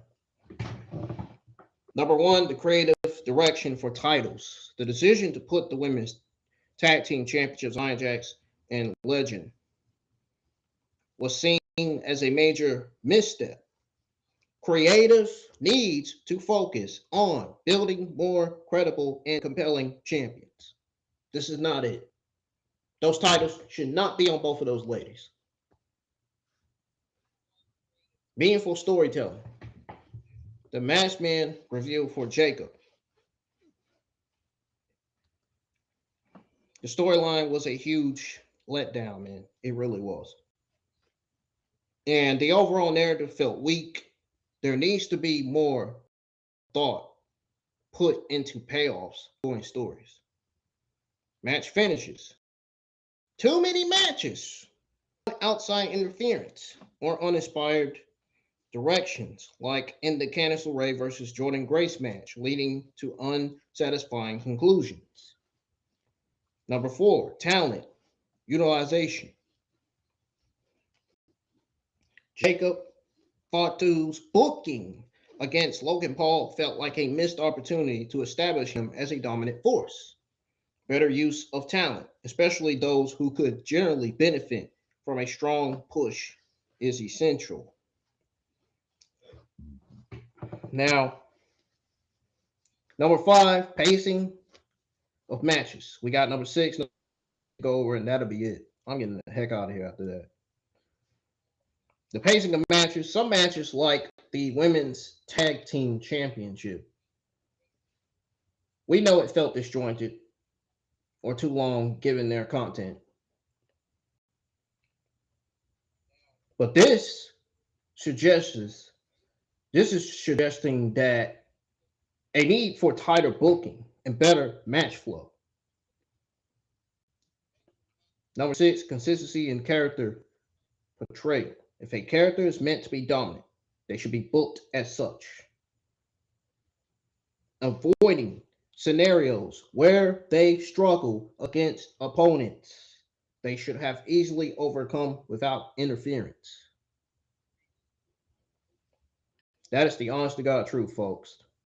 I am not making that shit up at all. Okay? I'm just speaking truth.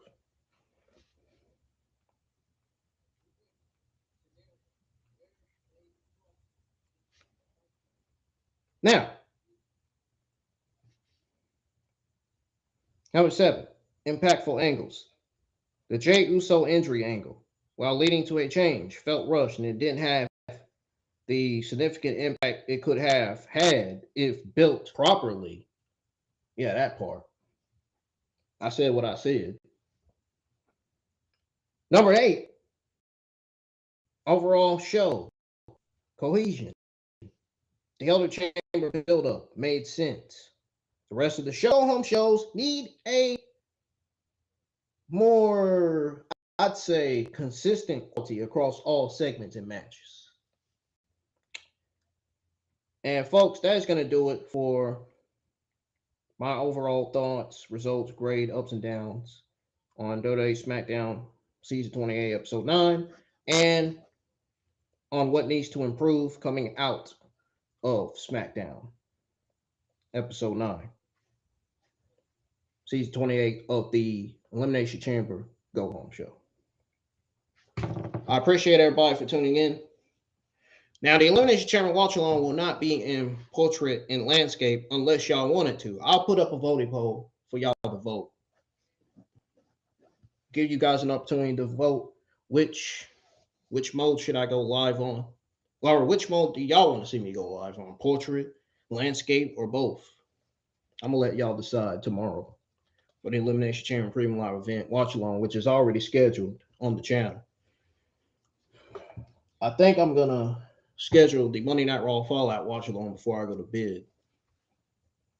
And I think I'm going to start on both the Monday Night Raw and NXT thumbnails. If not, then I'm going to get up, eat me some breakfast, take my meds, and start on both thumbnails. And then I'll have them scheduled. This is already Saturday, so I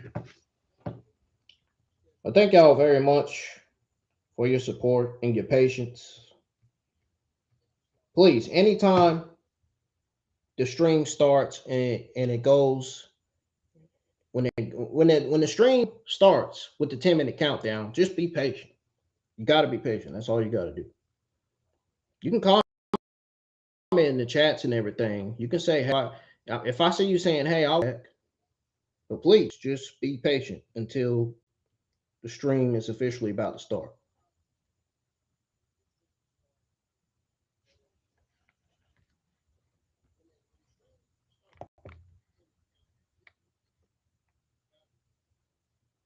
All right.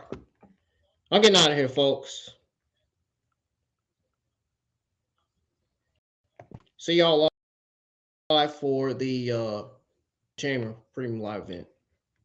Good night.